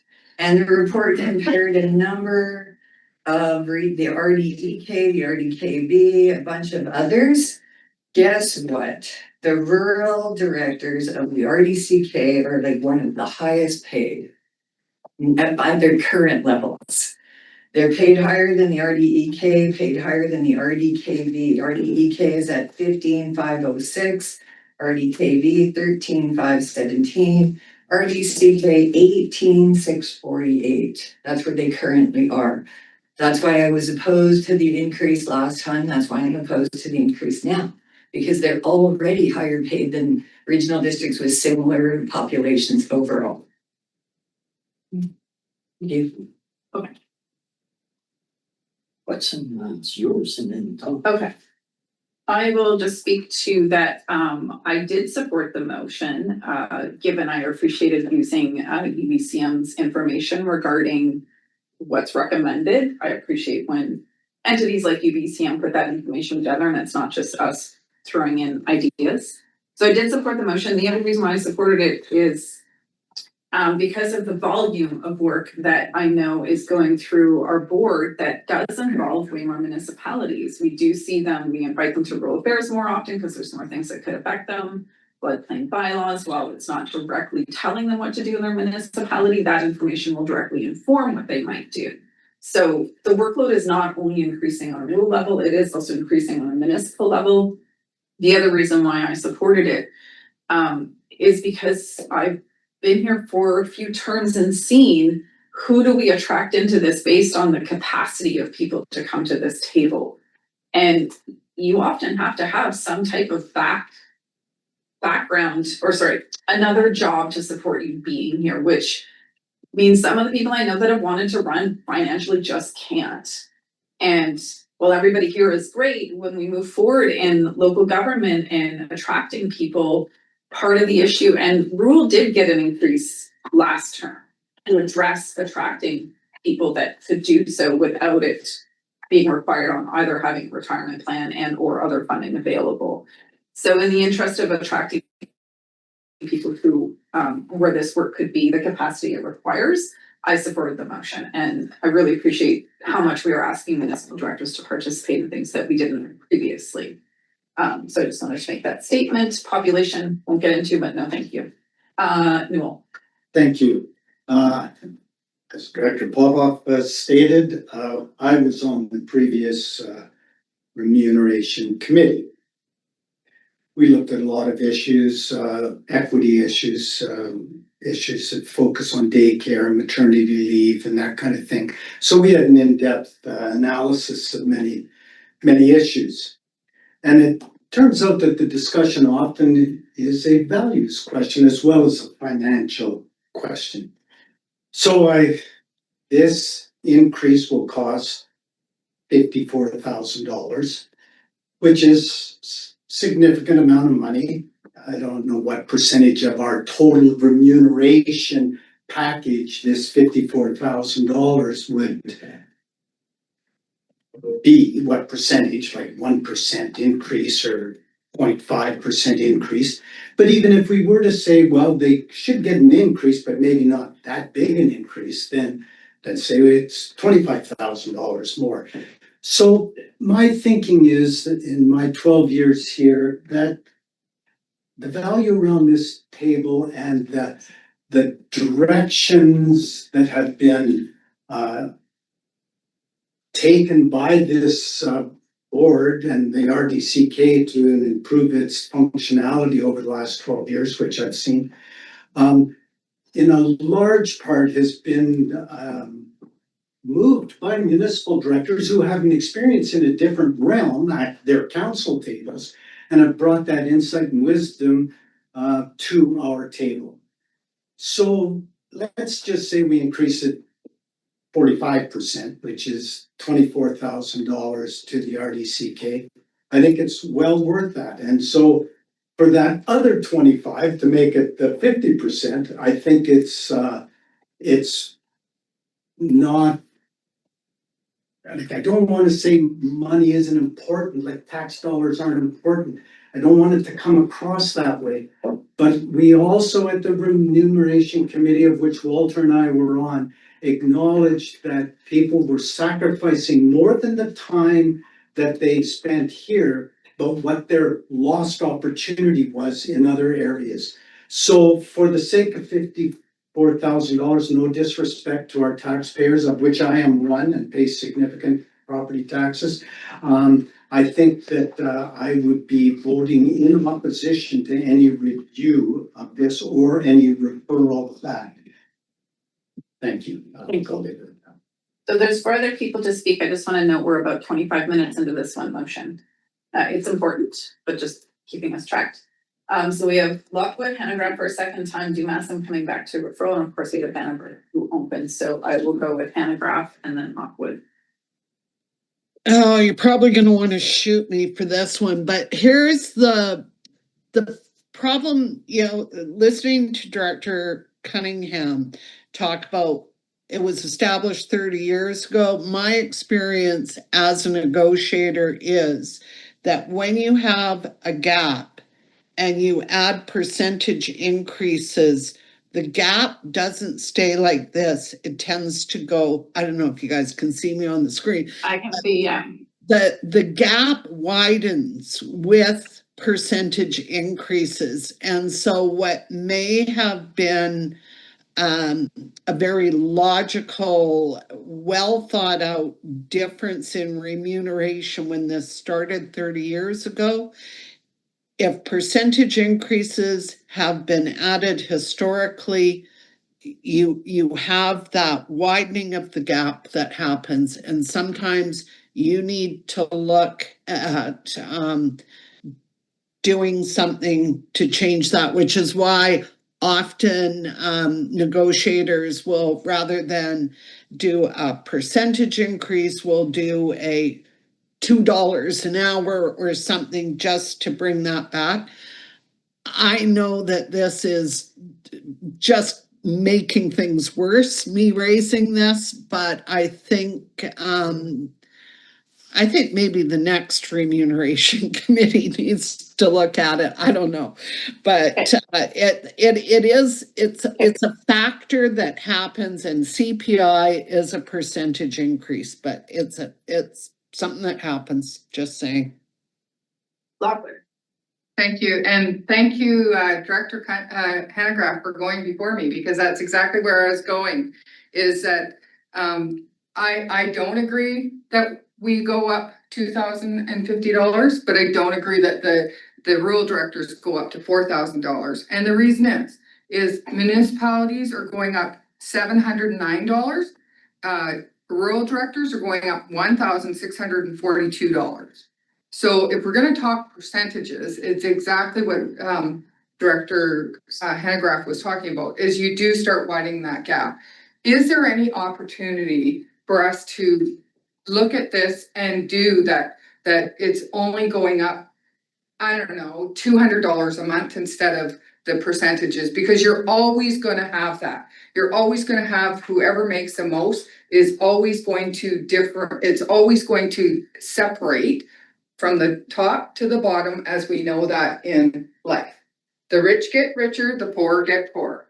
So if we actually put a dollar amount to it and get rid of the whatever 39% or 29%, whatever it was, because I think that number went all over the place, and actually just put a dollar amount to it, that you're doing $1,341 and you went to $1,541 instead of $2,050.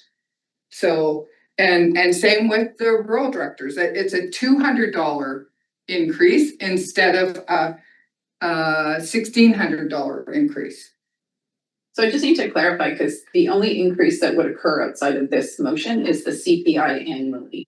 And that's what we have in policy, I believe. Which so is that would be a different conversation. Can we focus on this motion right now? Because that's changing policy. We're not going to get into that in this moment, but that is a consideration should this motion not go through. Okay. We need to keep going. Dumas, do you want to refer this where you at? I think from listening to everybody, I have enough information. Okay. Benneberg, quick close. Thank you through the chair. I will not be deferring because I respect the comments that have been put around the table today and our timelines. Just want to point out the path of Director Newell appears to check out my books, and I appreciate that. Trying not to minimize, absolutely not minimize the effort and the need to have our municipal partners at the table. I'm not trying to diminish that by any stretch. I'm talking in terms of transparency and fairness.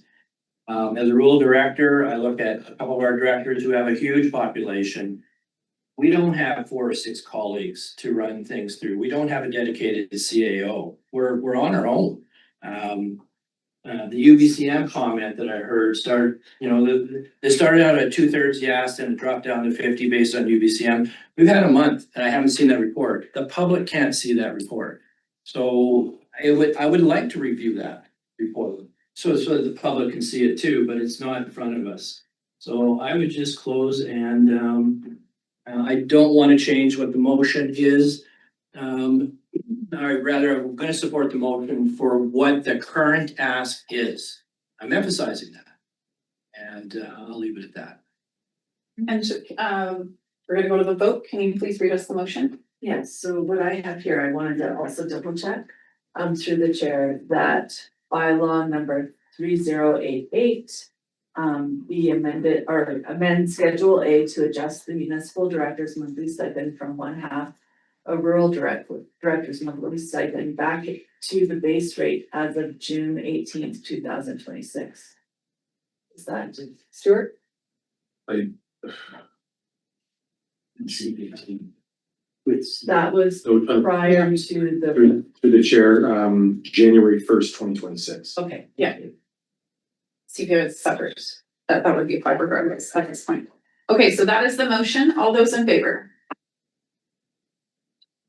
I'm gonna need to see your hands. Can you put them up like we're saying hello? 1, Can 2. we get the motion in writing so I can actually read it? Is that okay? It's just not it's just going back to what it was previously.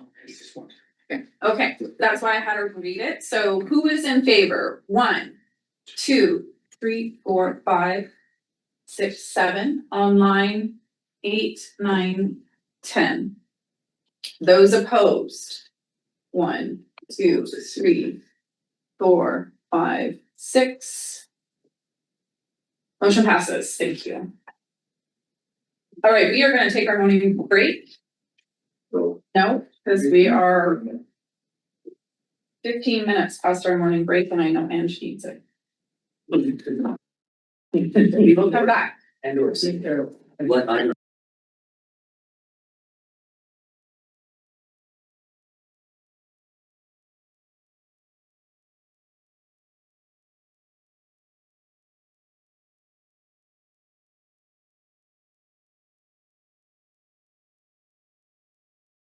Recording stopped.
Recording in progress.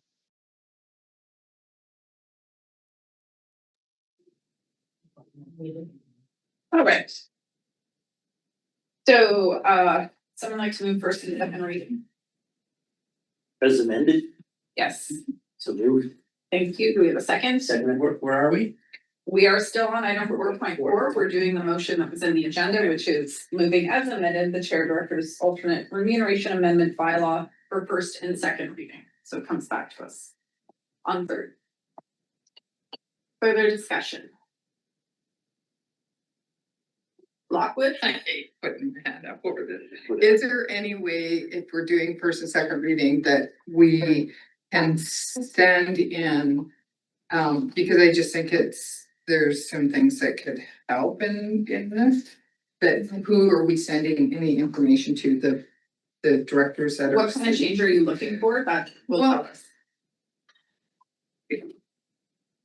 As I said, those numbers are really big in both. And how do we, when CPI started. Say what it is you want to Yeah. change.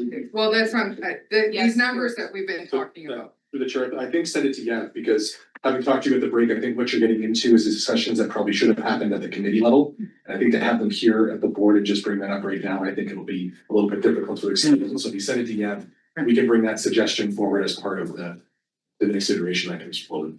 And thank you. The unfortunate part of not really understanding the numbers right off the start was, it is a bigger conversation, so thanks. Okay, so send your further input to Yev. Further discussion. All those in favor? Opposed? Carried. Okay, 5.1.1, we have the state of climate action. This is a report received for information. Thank you for your report, Alex. Are there any questions for Alex who is in the room? Chair. David, go ahead. Yeah, sorry. Just chewing on a piece of cauliflower. My question to staff, through the chair, is how much of the work in this report, associated with this report, comes from LGCAP funding? Was supported by LGCAP funding. Your financial outlook in the report indicated, but go ahead, Paris or Alex.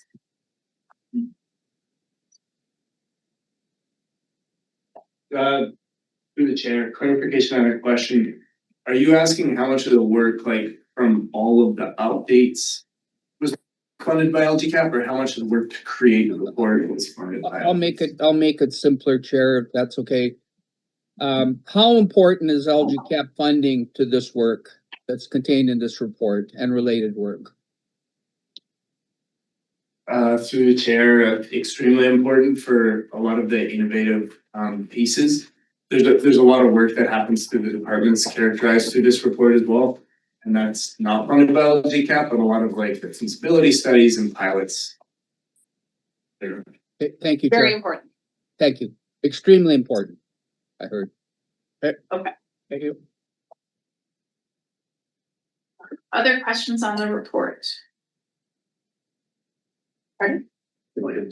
Okay, great. Thank you. Thank you, Alex.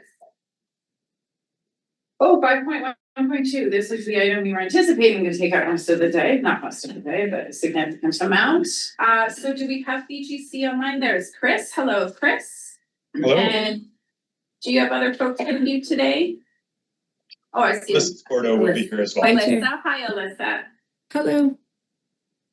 And Stephanie, do you want to, oh, we don't have the podium up. Who is going to start for us today? Go ahead. Thank you, Chair Watson.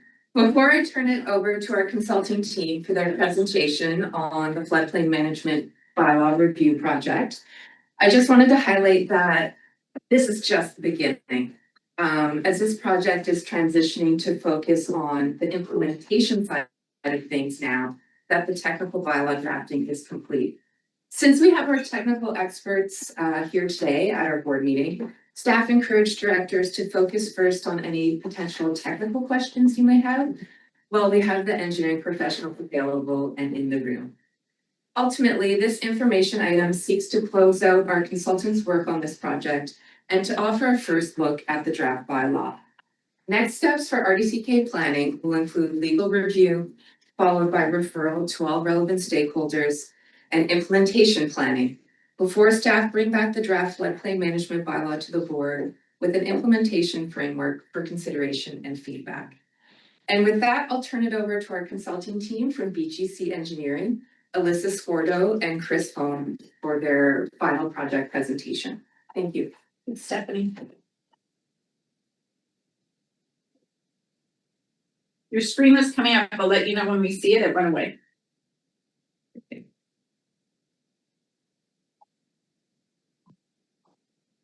Okay, is that coming through for everyone? Yes, now it is. You're good to go. We can see it now. Thank you, Alyssa. Great. Hello, everyone. I'm Alyssa Scordo. I'm a principal hydrologist with BGC, calling in from the Slocan Valley this morning. Our team really appreciates the opportunity to update the board on the floodplain management bylaw review project, which we first introduced last September and workshopped with this board in April. The project was developed in collaboration with RDCK and the Village of Salmo staff. As Stephanie mentioned, the intent is really to share the results of the review, including the specific updates that we're recommending and what those changes might mean for the regional district and Village of Salmo as the project moves from reporting to implementation. I'm also joined today by my colleague Chris Holm, principal geoscientist with BGC, calling in from Vancouver. I'd also like to acknowledge the work of our planning lead for the project, Tamsin Mills with PINA Sustainability. She couldn't join us today, but has been instrumental in leading the planning and policy side of this work. I'd like to first turn it over to Chris to provide a bit of background for this work, given his experience leading geohazard-related projects in the regional district over the last 15 years. Wonderful. Thank you, Alyssa, and through the chair to the directors, it's wonderful to be back again, just 1 month after presenting to council as it was related to the risk tolerance policy work as well.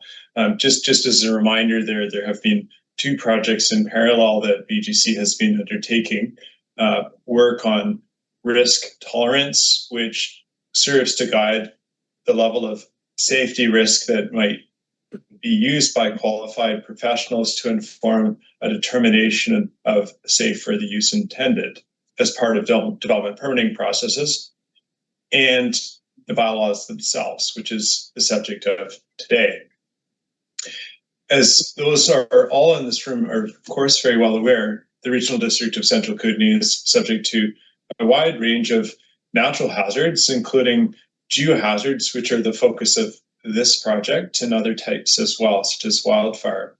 We think about geohazards, as a reminder, as hazards that typically involve a combination of water, rocks, and debris, earth materials, and they range from more on the Clearwater side, floods that occur on the major valley floodplains, to debris floods, which contain a mixture of water and sediment, usually up to around 10% sediment, and then debris flows, which can be the most destructive and resemble about the consistency of wet concrete. These are the various hazard types of focus that we'll be talking about in the floodplain management bylaw. Next slide, Alyssa.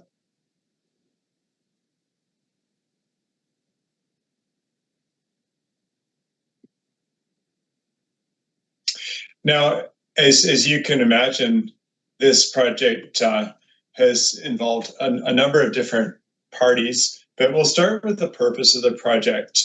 The district, like many districts, has long relied on historical floodplain mapping and older sources of information that, in the case of the RDCK, have been significantly updated over the last decade.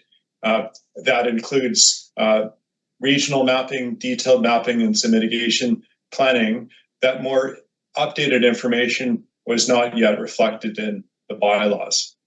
So the purpose of this project aims to modernize the RDCK's and Salmos floodplain management bylaws by incorporating that recent mapping, and also by updating the hazard terminology and the terminology generally in the documents to reflect the current best practices for geohazards management, which have evolved over the last number of years.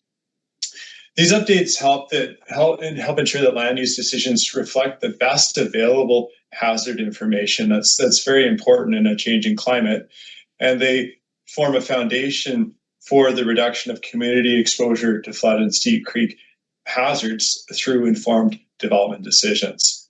So the bylaws updates, they further support an integrated approach to land use decision making in these hazard prone areas. They're one tool in toolbox. They're not all tools in a toolbox to manage risk, but they are a significant one. Next slide there.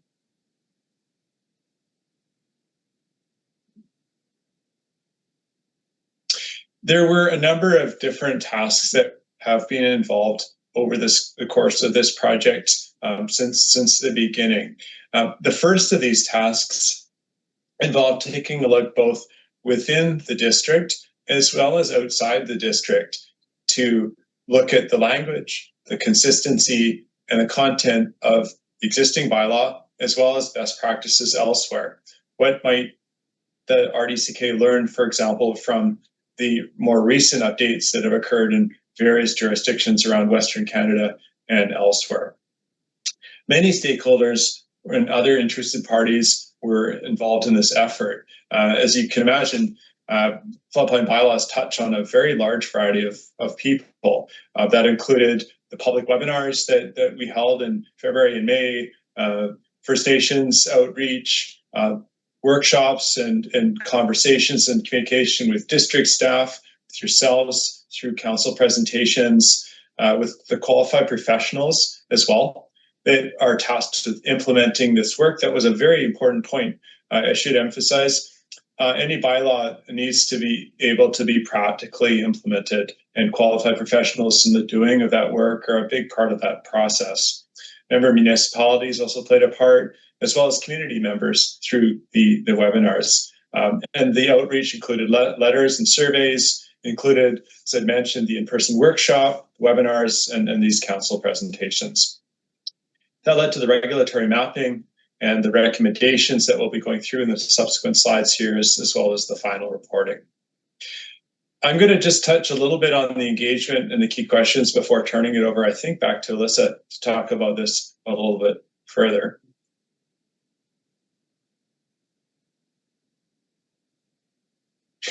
So we heard a number of themes through the engagement with various parties that are involved. And these are some of the key themes that we've heard. And when you look at the bylaws and you look at the reporting material, you'll see what we've heard in what we've produced. So the first is, why do this work in the first place? What needs is driving the bylaw updates and what's changing? And we'll talk a little bit about that. How will hazard mapping stay credible and maintained over time? That's a key point. Hazards change conditions, exposure changes as well. How can the bylaws stay practical and flexible, as well as risk informed? And risk informed means use of, for example, the risk tolerance policy. How would one deal with exemptions? What are the legal implications? There are a few others as well here that I'll talk through here, but I want to draw a line on this. So we're going to talk about the first part of this. As Stephanie mentioned, we're just partway through here with BGC's final involvement. We'll stick with the needs, the mapping, implementation to start, and some of the other aspects of the work. The subsequent parts here are going to be addressed as part of next steps. That relates to the legal parts, impacts on homes, consistency, expectations for QPs, and communication and implementation support. So tabling those for now and mostly focusing on the first part. Next slide. And I think this is over to you, Alyssa. Yeah, thanks, Chris. Thanks for that background. And just one point as well to make, as we mentioned quite a few times throughout this presentation, just the role of a qualified professional. So in practice, this refers to licensed professional engineers or professional geoscientists with EGBC and with appropriate experience in hazard assessment. So the QP's role is really to evaluate site-specific conditions, and where required certify that development can proceed safely for its intended use.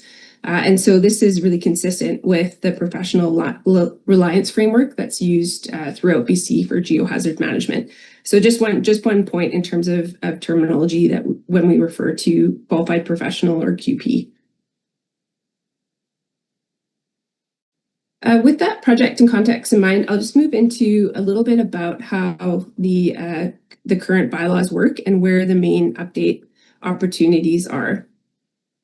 Both RDCK and Salmo's floodplain management bylaws are key regulatory tools, as Chris mentioned, and used to manage development areas prone to geohazards. RDCK's bylaw dates to 2009 and was amended in 2019, and Salmo's dates to 1994. In particular, RDCK's bylaw is the primary mechanism for regulating development in hazard-prone areas, and it applies to all rural electoral areas, including areas without zoning. So both important documents for managing flood and steep creek-related hazards in the district. Each jurisdiction uses flood and steep creek hazard mapping, as we mentioned, as one of the objectives of the project was to update the regulatory mapping to include everything that has been learned about hazards since 2019. Both bylaws use flood construction levels and floodplain setbacks to guide safe development. The bylaws establish minimum building elevations and required setbacks, helping ensure that development avoids high-risk areas. The main difference that we found through our review, it relates to hazard terminology. Salmo refers to steep creek hazard areas as alluvial fans, while RDCK uses the term non-standard flood and erosion areas, or NSFEAs. It's a bit of a mouthful. NSFEA is a legacy category in RDCK bylaw that captures a range of watercourses and steep creek fans without clearly distinguishing which hazard process is present. Both terms are currently used to describe hazard areas, but neither clearly communicates the specific hazard types being regulated. The recommended bylaws updates fall into sort of three primary categories. One is around hazard terminology, a second around regulatory mapping, and a third around updates to the regulatory bylaw language. Obviously, these three areas are very connected. Clear hazard terminology helps people understand what hazard is being addressed. Updated regulatory mapping ensures decisions are based on current information. Currently, RDCK's public web map is the main place property owners can go to see what hazards apply to a given area. And updated bylaw language helps staff and applicants interpret and apply regulations consistently. So the three really go together. Our first recommendation is to update the hazard terminology in the bylaw. Right now, terms like NSFEAs are used as catch-all labels that don't clearly communicate the type of hazard specifically being addressed. For flood hazards, we're suggesting to have no change to that terminology, as floodplain is well understood and would continue to be used for interpreting Clearwater, riverine, and lakeshore flood hazards. For areas subject to erosion, we're recommending replacing NSFEAs with bank erosion and avulsion hazard, which applies to locations where channels are at risk of migrating. So avulsions refers to the relocation of a channel to a new area within the floodplain or alluvial fan. For steep creeks, we're recommending using the term steep creek hazard to describe areas that are subject to debris flow and debris floods on alluvial fans. This single term would replace NSFEA in the RDCK bylaw and alluvial fans in Salmo's bylaw. The objective of this change is relatively straightforward to help those interpreting the bylaw to clearly understand which hazards apply to which areas. The second recommendation is to incorporate the most recent hazard mapping into the bylaws and the related schedules. Both bylaws reference hazard studies that are out of date, And so we were recommending that we update the information with the latest flood, steep creek, bank erosion, and emulsion mapping. Since 2019, RDCK has invested in a coordinated program to identify, assess, and map flood and steep creek hazards across the region. This has resulted in detailed studies for 6 floodplains and 10 alluvial fans. And member municipalities such as City of Nelson, Silverton, and New Denver have added further studies for detailed studies for alluvial fans, which we'll go through in a little bit more detail. All of the available spatial data has been compiled into an ArcGIS database, formatted for bylaw integration and public-facing mapping. And so this is one of the deliverables of the project that has been provided to RDCK and will be, as part of the implementation, integrated into the public web map. For floodplains, the RDCK is in a really unique position because detailed mapping is available for several key waterways. As mentioned, the previous studies in 2019 and 2020 provides flood construction levels for the Salmo River, Slocan, Goat River, Crawford Creek, Burton Creek, and Caslow River. These detailed studies give us information about mapped flood extents, flood construction levels, and setback information that can be used to incorporate it directly into the regulatory framework. Bank erosion and emulsion are different. They currently have only boundary level mapping or screening level mapping. So we know that general hazard extents, but not finer details. The difference matters because the depth of mapping really drives what the bylaw can require. Where detailed mapping exists, the bylaw can set specific requirements, and where only boundary or screening level mapping exists, it needs to preserve flexibility for site-specific professional assessments. And it's worth emphasizing that mapping is never a guarantee of exactly where a hazard does or doesn't exist. So the bylaw also needs to let staff request professional input where uncertainty remains. This slide gives an example of how the bylaw workflow could operate for a flood hazard point. The starting point is really the type of mapping that's available, and the workflow would move between how the mapping and terminology, applicable specifications related to flood construction levels and setbacks, and finally to the potential for site-specific exemptions where appropriate. Where an applicant seeks a site-specific exemption from the floodplain bylaw, the Local Government Act requires a report from a QP or qualified professional certifying that land be used safely for the use intended. Separately, the community charter provides authority for the building official to require professional reporting where needed to address potential hazards. Together, these regulations require a professional reliance framework to support site-specific decision making.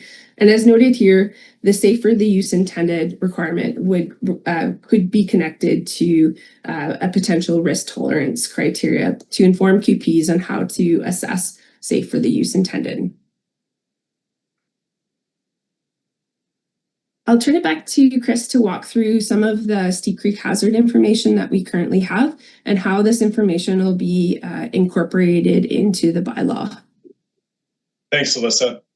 As we've alluded to, the RDCK is in a relatively fortunate position, having undertaken such substantial hazard mapping over the last decade.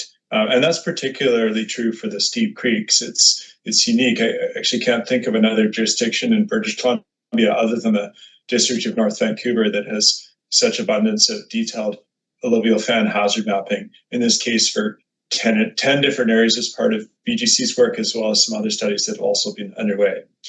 This is an example of a steep creek hazard area map. It's a little different than what you would see for a flood construction level map for a floodplain, because it delineates zones as opposed to elevations that are shown by contour lines. And you can see these areas, such as the yellow zones here, which are the areas of low or very low hazard level, and then into the oranges and reds, which represent areas where there's more likely and more destructive hazards, and therefore a higher hazard level. Maybe go to the next slide and I'll talk about some of the differences between these and the other maps. So as I mentioned here, you see hazard zones. These hazard zones are limited to areas where detailed alluvial fan hazard mapping has been undertaken according to professional practice standards. They include the very high and high hazard zones where there's a higher chance of more destructive flows, the low and very low hazard areas where we're talking about shallower flows, slower flows, and less likely flows, and then moderate, which is somewhere in the middle. You also notice a few other details here, including areas of deposition where you might see sedimentation, and a dotted line usually set back from the creek, which indicates areas that might be subject to bank erosion, which is a different hazard type. As we've mentioned, it requires a different form of assessment. Next slide. So here on this slide, we're looking at two different levels of detail of mapping. On the right, we have the detailed mapping, and on the left, we have an example of the older NSFEA mappings with some of the ratings within the mapping. A key requirement for hazard mapping under professional practice guidelines is that the level of detail of mapping support the level of decision that's needed.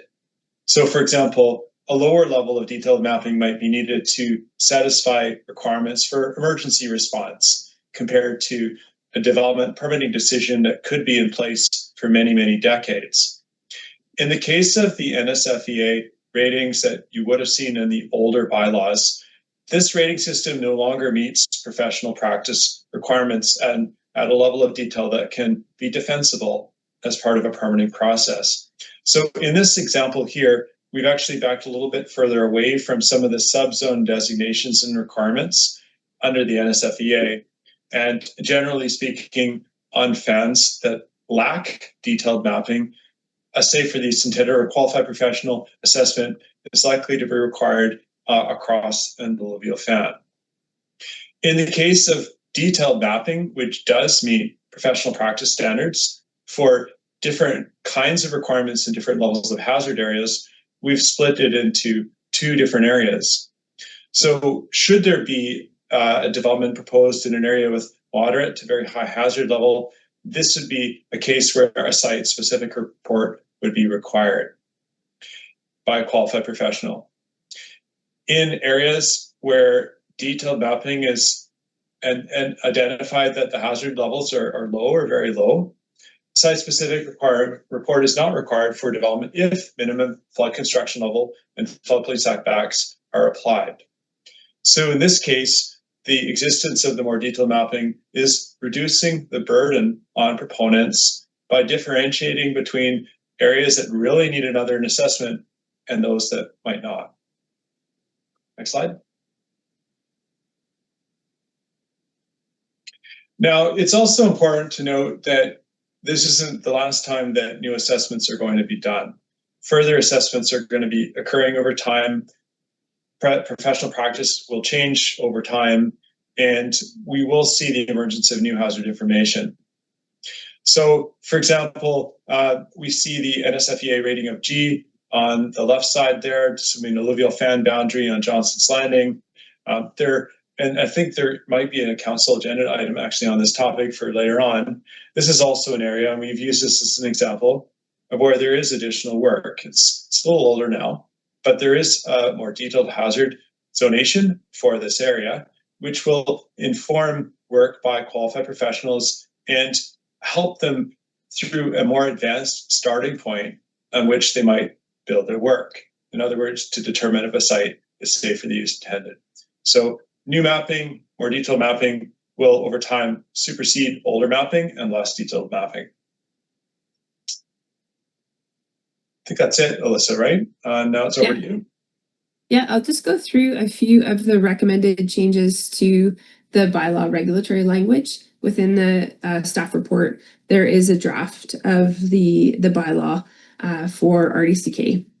One of the things that we are updating within the bylaw language is to modernize the legal and technical references, updating particularly the definitions and the legislation that is referenced in the bylaw. We are also recommending to consolidate the hazard mapping into a single schedule. This is to help to simplify administration and public interpretation. As mentioned, some changes to the terminology that we're recommending, and updating the flood construction levels and floodplain setback tables to reflect the new mapping that is available. We also, through the engagement process, received feedback on the language in the current bylaw and have recommended opportunities to clarify language and exemption sections that have caused some interpretation issues from RDCK staff in the past. A full draft bylaw has been provided to replace the current bylaw and includes recommended language for each of the bylaw section. I'll go through a few examples of how the bylaw language might be changing. For example, we've provided updated bylaw definitions, and this is intended to modernize the definitions using consistent terminology informed by hazard mapping and provincial guidance. So for example, the proposed change to the definition for habitable area is a revision that was suggested by RDCK staff through engagement. And then also adding definitions that weren't currently in the bylaw. So for example, what is the definition of accessory building or structure? We've also provided examples of changes to existing language, particularly how floodplains are designated. And so this links back to the terminology updates that we're recommending. And then language as well around site-specific exemptions. So here's another example of how the language would be changed, and this would improve to align with the rest of the update bylaw and reference particularly the district standard terms of reference for QPs. And so these examples are detailed in the appendix of our final report. And so we've detailed how the existing language and might be changed within the bylaw updated. Again, here's another example of where we've changed the example or the exemptions language as well. And this is meant to clarify exemptions to support consistent implementation and confirm which floodplain setbacks apply. And so it's a bit of a process with the language to really go through and make subtle and small changes that can help with interpretation and also to help clarify language for QPs and residents that are applying the bylaw. To summarize, the key recommendations are really around standardizing hazard terminology, updating the hazard mapping that is referenced in the bylaw, working to incorporate the most recent hazard mapping on RDCK's public web map to better reflect current conditions, and review regulatory bylaw language drafted to replace RDCK's current floodplain management bylaw. I'll move over to the summary here. In terms of next steps, as we mentioned at the beginning of the presentation, this is not the final step in implementing this work. It is really intended to summarize the technical and policy recommendations that will support the next phase of implementation that will be led by RDCK staff, including legal review of the draft bylaw, further feedback, communications, and review from key stakeholders and internal staff, and formal bylaw reading to final bylaw readings, and that have been completed and reviewed. We just want to thank everyone for the opportunity to present this work. We'd especially like to thank the time, input, and collaboration provided by RDCK staff and SALMO staff, all of the stakeholders and community members throughout the project. We welcome any questions and feedback back, particularly on the implementation considerations and next steps to help to support the floodplain management bylaw framework for RDCK and Stelma. Great, Thanks thank very you. much. We do have a few questions from Woodward on the list. And David off. If you guys don't mind taking your screen down, it helps see who has questions. Okay, great, thank you. We have Jackman Graham, Woodward, and David off so far. Go ahead, Dr. Document. Yeah, thanks very much through the chair. Yeah, better mapping, absolutely, we gotta have. I have some questions on what we might see transitioning from, say, the old non-standard flood erosion area to the better mapping with these levels of detail, like you said, very high through very low categorizations. A lot of lots within the regional district aren't really, it's not so much an issue of setback, it's an issue of very broad spans where there could have been 3 or 4 avulsions, historical creek paths that are subject to clear water overland flows. And under the older system, we'd have ones designated, say, as a E. And there were guidelines so that as a designer, you could say you're gonna have a minimum depth to the bottom of the foundation for scour protection from the undisturbed ground level, or you can have a minimum freeboard above undisturbed ground level for flood protection, say the basement level floor daylight basements. Do you envisage you will still have that kind of prescriptive guideline for designers in the lower risk areas where a little more attention is needed than just the average lot, not anywhere near a water flow? And added to that, I found in the past, some of our building inspection staff have struggled because they might see a lower risk and the designer might say, we're gonna do this. And if they're uncomfortable, what the act says is that they can still require geotechnical, which is a subjectively imposed burden on landowners who will suddenly find they need another $20,000 or more, not just for the investigation, but for additional works.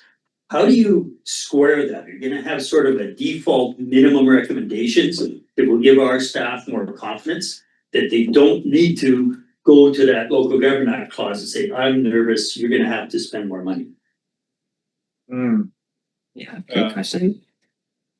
I guess I could try and answer just in terms of the technical pieces that are included within the bylaw in steep creek hazard areas. We are trying to provide additional clarifications for areas that are within low and very low hazard areas based on the detailed mapping. And in the bylaw, we've included the recommendation for a minimum elevation of 1 meter above surrounding finished grade around the perimeter of the building, unless a higher flood construction level is identified by the Schedule B, which is the detailed mapping. And then also provided a recommendation for a floodplain setback of 30 meters. And so if the development can meet the requirements for the minimum FCL and minimum floodplain setback, then they wouldn't be required to provide a site-specific exemption report. It would be if there's a request for a deviation from those minimum FCLs and floodplain setbacks.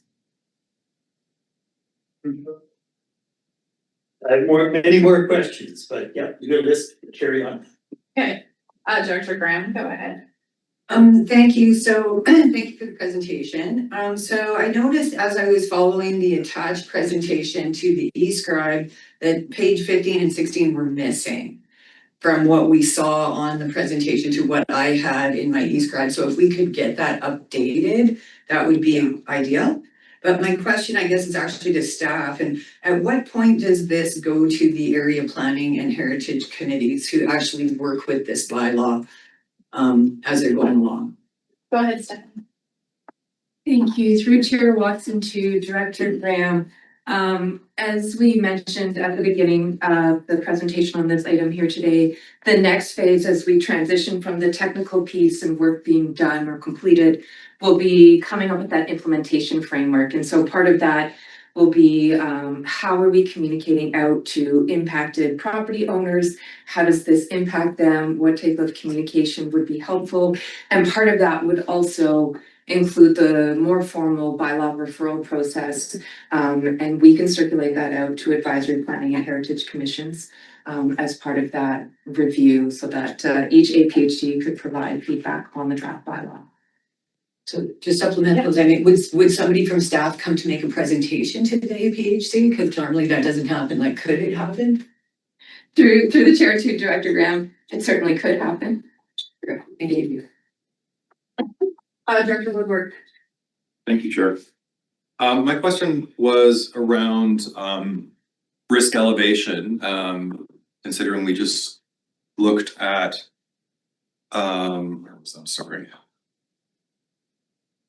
That was the climate piece before. The Selkirk piece. Was basically I'm asking is flood risk increasing over time noticeably, or is this more stabilized than, say, some of the information we got in the Selkirk climate change report? Maybe just I'll start on that one through the chair, and Alyssa, maybe you can add on that, because it raises an important and interesting question. From an emergency management perspective and for response, typically one might be interested in what's happening right now. And then from a planning perspective, where the decisions may stand for decades, one is more interested in what might be happening over the decades to come. So when you take a look at these maps, that's important distinguishing, and it comes back to the details to how they were created in the first place.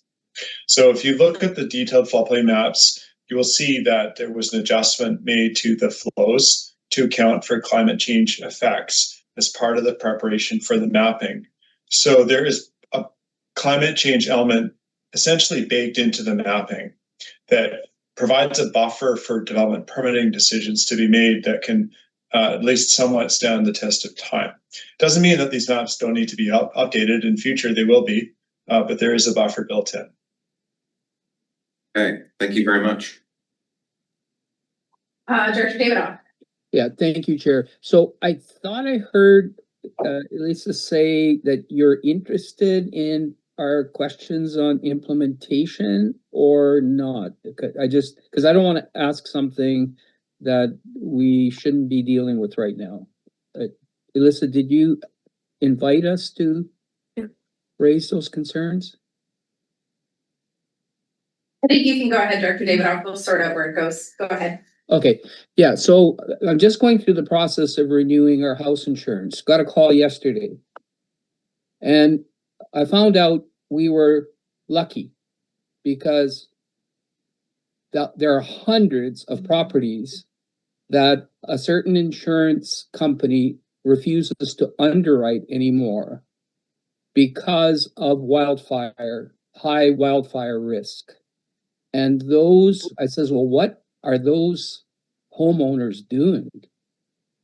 And they said they're going to other companies, and some of those companies are underwriting at a much increased premium.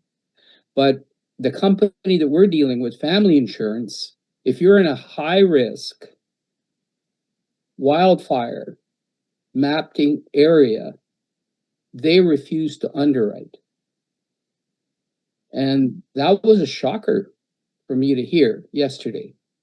So when we're looking at this mapping, is this something that we will be addressing with staff, or will the consultants be addressing these types of implications where you have someone who's in, for example, in the dark red zone or the red zone areas when it comes to underwriting? And this is a very interesting area for me. And who's driving that?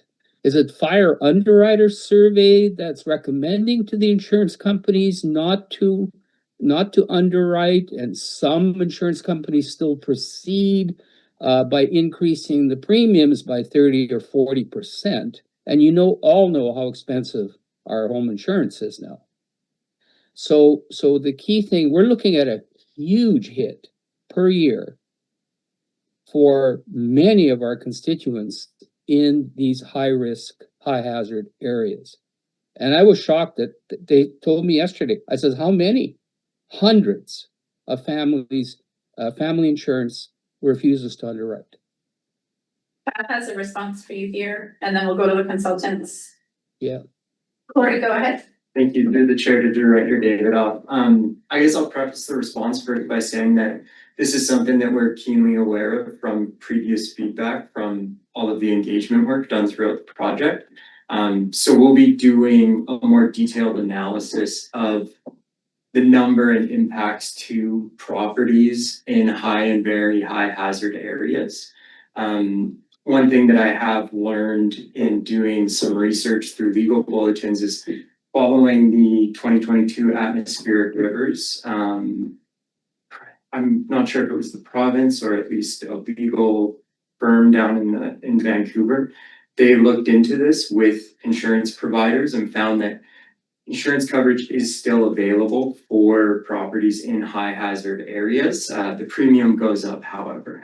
And in reviewing the draft bylaw and piloting it, so taking it and applying it to different cases throughout the regional district, what we found is that where the detailed mapping exists, there are very, very few instances where structures exist in high and very high hazard areas.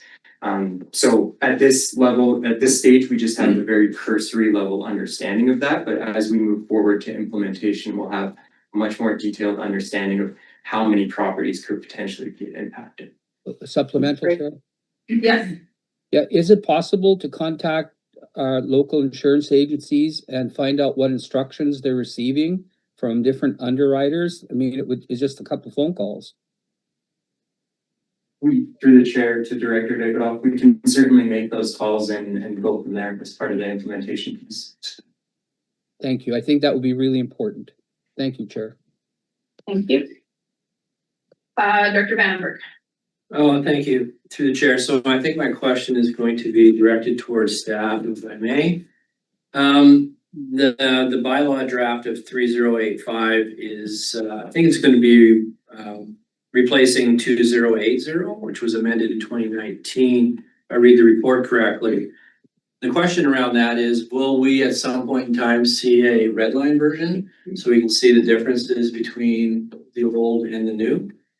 And in particular, I'm interested in that which resides in the draft Schedule C, the floodplain table. It's be interesting to see how that may have changed because there is the majority appears to be setbacks of 30 meters from a lot of the water bodies.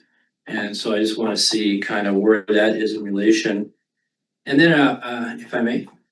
Let's get that answer and then we'll come back to you. We'll go to your second. Go ahead, Corey. Through the chair to Director Vandenberg, yes, we can provide a red line version of the law. That would be helpful for directors to see. And I will note that as part of the final summary report, there is an appendix that has a table in it that outlines some of those changes. So it's not quite the same format that a red line bylaw would be, but it contains similar content. I see in the report that there's a lot of examples of bylaw, red line bylaw changes. So that's what prompted me to ask for that. The second, your second, yeah. Sorry. Yes, the second is very quick. Todd tried to assist me, but what does the 2020 NDMP studies, what is NDMP? And is that available is my question. I'd like to see specifically a river in my backyard and what that would suggest. Yeah, go ahead. Yeah, through the chair to Director Vandenberg, NDMP, it stands for National Disaster Mitigation Program.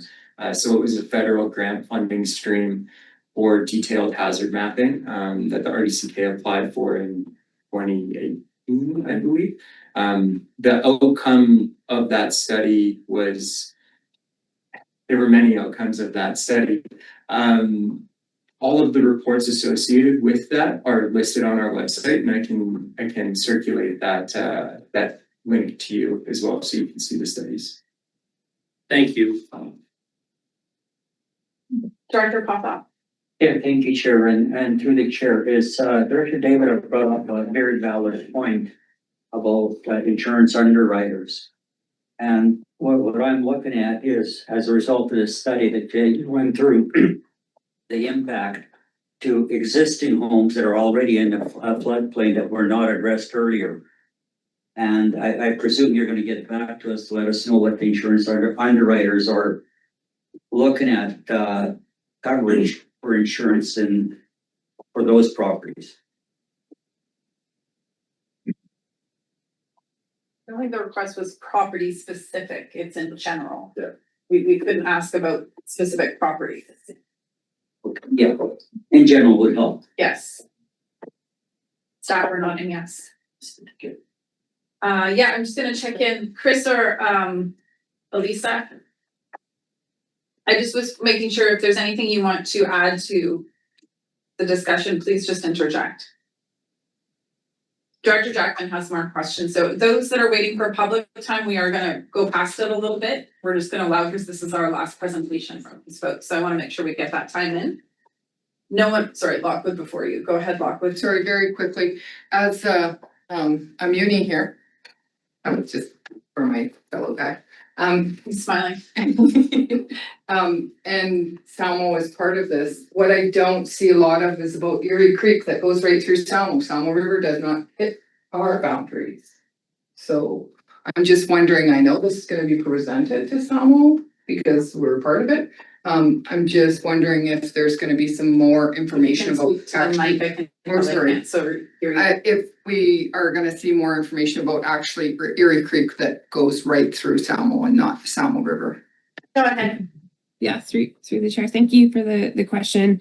We do, as part of this study, incorporate the more recent floodplain mapping for Erie Creek. That was done as part of the NDMP program that the final report included Salmo River and Erie Creek. And so part of this is that we were comparing just the changes in terms of flood construction levels between the 2019 study and the historical floodplain mapping that was previously done. And so we've been doing that as part of this review. So that is included in some of the work that we're doing. But that updated mapping would be part of the regulatory deliverable. Thank you. Okay, Jackman for a second. Okay, thanks. So the chair encouraged me to ask my supplementals now because I won't get another crack at it, right? Maybe. So I just, on the understanding that we have from the Salmo Erie Creek situation where it's a massively, relatively flat area to hundreds and hundreds of properties that are on sloping land, anywhere from gently sloping to significant slopes, built lots of houses on, 30-degree slopes. So I'm still a little concerned about that we provide guidance that's a little more specific. First, I can't see how you wouldn't want to try to address scour, minimum depth to foundation. Yesterday's rainstorm, a little cloudburst in Nelson, if you're on anything like 10-degree slope or steeper, I'd be worried about scouring, especially if there's any ground disturbance. Like, to me, in the low risk ones, that's still something to really consider because you don't know when the water's gonna jump somewhere else. Because we have these interesting gullies that are the source of concentrated flow from the mountains and 2 or 3 emulsions historically, we have a lot of huge wide fans and they have dozens and dozens of properties. So being 30 meters outside of that, say, that's just, there's a huge number of properties which are probably only ever going to be subjected to low flow or moderate flow overland clear water flows. To require 1 meter depth for everybody, that just doesn't make sense. You have to have a massive debris flow, mud and woody debris, to even begin to start to back water up anywhere near a meter. So there has to be something in between, not just a meter. When you create a meter drop off from, say, a daylight basement, you totally change the use and enjoyment of that land. The 1 meter drop is isolated stairs and railings. It's a totally different enjoyment of the land. So 1 meter to me is too harsh. So, a 30-meter setback on a lot of these properties, they're gonna be impacted by the new bylaw. They're gonna be maybe impacted by what might not seem unreasonable, but will be more harsh requirements. Or they pay the $20,000-$30,000 for a site-specific review. So I hope you'll be a little more granular in thinking about the types of properties and how they could possibly get a 1 meter depth of flow. And create another exemption or general guideline like we have in the old NSFPA to let a designer proceed and give the landowner a little bit of a break, because the risk just isn't there for some of these lots. I can take that through the chair if you like, and respond to a couple of those points through the director. Maybe firstly, to start off, I'll tackle the comment regarding slopes is distinct from alluvial fans and floodplains. Typically within this work and elsewhere in other jurisdictions, we think about the floodplains and the alluvial fans, the steep creek subject to debris floods and debris flows, as distinct from the slopes, the open slopes, where other hazards such as landslides may occur. Those are certainly another hazard, and they may be dealt with through bylaw, oftentimes as development permit areas, for example, in areas where mapping indicates that landslide susceptible terrain exists, and areas might be of interest to require a safe for the use intended type assessment. So warranted, but just not part of this study. That would be a different project to undertake slope hazard assessment and bring that into a bylaw. As for the questions around flood construction levels on fans and the heights and whatnot, one point of distinction in this bylaw and others is the difference between prescriptive requirements that say you must build, for example, to a certain level, compared to a requirement to undertake further work, which would be to bring in a qualified professional to determine what might be safe for the use intended.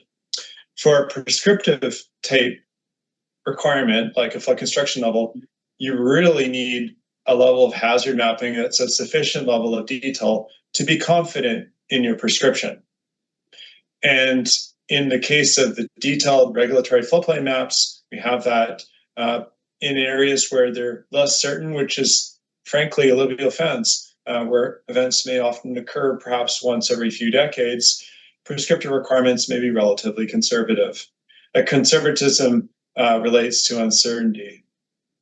There's a tension there, as you mentioned, between a need for conservatism and the burden that is placed on homeowners to require further work. For the current mapping, we've followed the professional practice guidelines to provide recommendations that reflect the level of detail of mapping that's supportable for decision making. And that is the primary reason for the types of mapping you see and the flood construction levels that you see in these documents. And as to clarify, we may see a difference between the prescriptive flood levels based on the detail of mapping that you have from creek to creek. It's not going to all be 1 meter. Is that correct, Chris? I can take that, but I think Alyssa, you'd be well positioned to comment on that one if you'd like.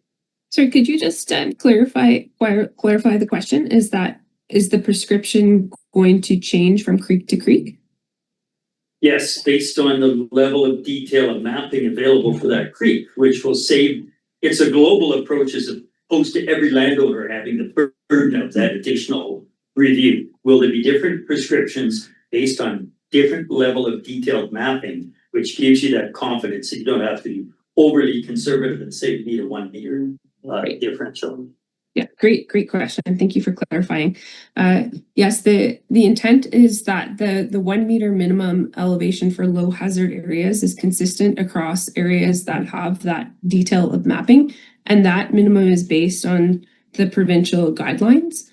And where we have varied, the requirements would be in the setback, and that is based on the detailed mapping. So in the work that Chris had showed, for the detailed mapping, we have areas where we've mapped the credible zones for bank erosion. And so the floodplain setbacks that you see for each of the creeks will vary depending on the site-specific reports that have been provided as part of the detailed mapping. So that won't be consistent from creek to creek, but the minimum elevation is the requirement for low hazard areas. We are out of time. Thank you so much, Chris and Elisa. Thank you. Thank you. Great to see you again. I know we've seen you over the years. Anything else from staff at this time? We'll see more in the future. Okay, thank you very much. Thank you. Thank you. Bye-bye. So right before public time, I do have another announcement I'd like to, I don't want to make this, but I will. We do have a staff member that passed away a couple weeks ago, Wayne Pawpaw. Commenced as an RDCK employee in 2023. He was originally hired as a casual class 3 driver. Expanded his work to include working as a casual site attendant at Groman as well as Central Compost. He was acting at Central while the operator was on vacation. When he unfortunately passed away on the evening of July 2nd. So I'd like to ask that we take a moment of silence in honor of Wayne.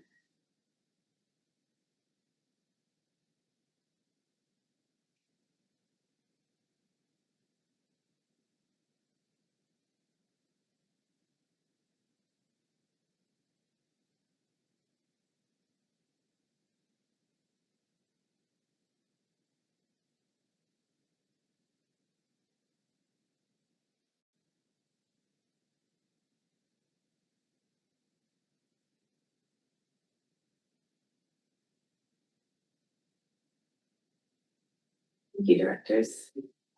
Condolences to his family. Big jumps here between things. Now we will go to public time. We do have 2 members of the public in the room, so I will ask if you would like to ask a question. We'll start with you. Mike, come on up. First, yeah. Hi, everybody. My name is Mike Casper. I live in Slocan Park. I'm very nervous today, which tells you that I really needed to do this. So I want to make 3 brief points about land acknowledgements at the RDCK board meetings and committee meetings. Number 1, they're very divisive in the community. The fact that I'm so nervous kind of almost proves that. Many residents are against them. Number 2, they're not required by law. There's no legal reason for the RDCK to do them. Number 3, I encourage you to talk with legal counsel and ask them how repeated land acknowledgements could impact future land title disputes in court. From my research, it appears the land acknowledgements first appeared at the January 20th, 22 regular board meeting. I can find no evidence of any committee or board meeting where this is discussed, debated, or voted on. It could have happened, I just can't find it. The obligation of directors is to vote based on consultation with constituents, but also to not vote to damage the RDCK as a whole. I would like to ask you all, please consider bringing forward a motion to remove the land acknowledgements so the next board does not have to deal with this. There are only a few board meetings remaining before the next election. And just so you know, I researched section 90 sub 2 paragraph 3 of the BC Community Charter about in-camera or secret meetings, and debate on this should not be done in camera except for the possibility of discussion with legal counsel. Regardless of your personal feelings, this one should be an easy one. It creates division in the community, is not required by law, and may create unnecessary future risk for the RDCK. Hopefully I did that with respect because that was my intention. Please stop the division in the community. Thank you. Thanks, Mike. Another member of the public, did you have any questions or did you want to? I don't. Okay. Online, I see Brenton, go ahead. Oh, Brent, we can't hear you. I see you're unmuted.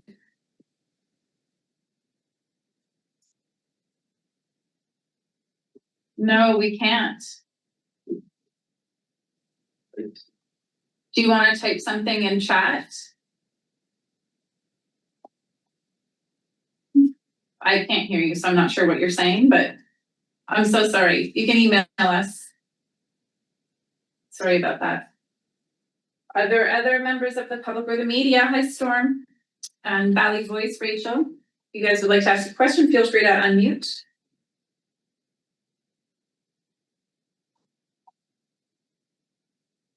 Not seeing that.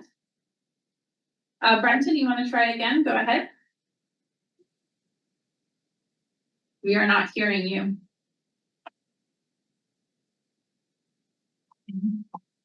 So sorry. Okay, he disconnected. Oh no, there he is. No, sorry, Brenton. Okay, folks, we will take our lunch break. See you at 1. Yeah, star 9, Chair. Thank you very much. Okay, great. So we'll be watching it's Director Davidoff here. Okay, great. Yes. Recording in progress.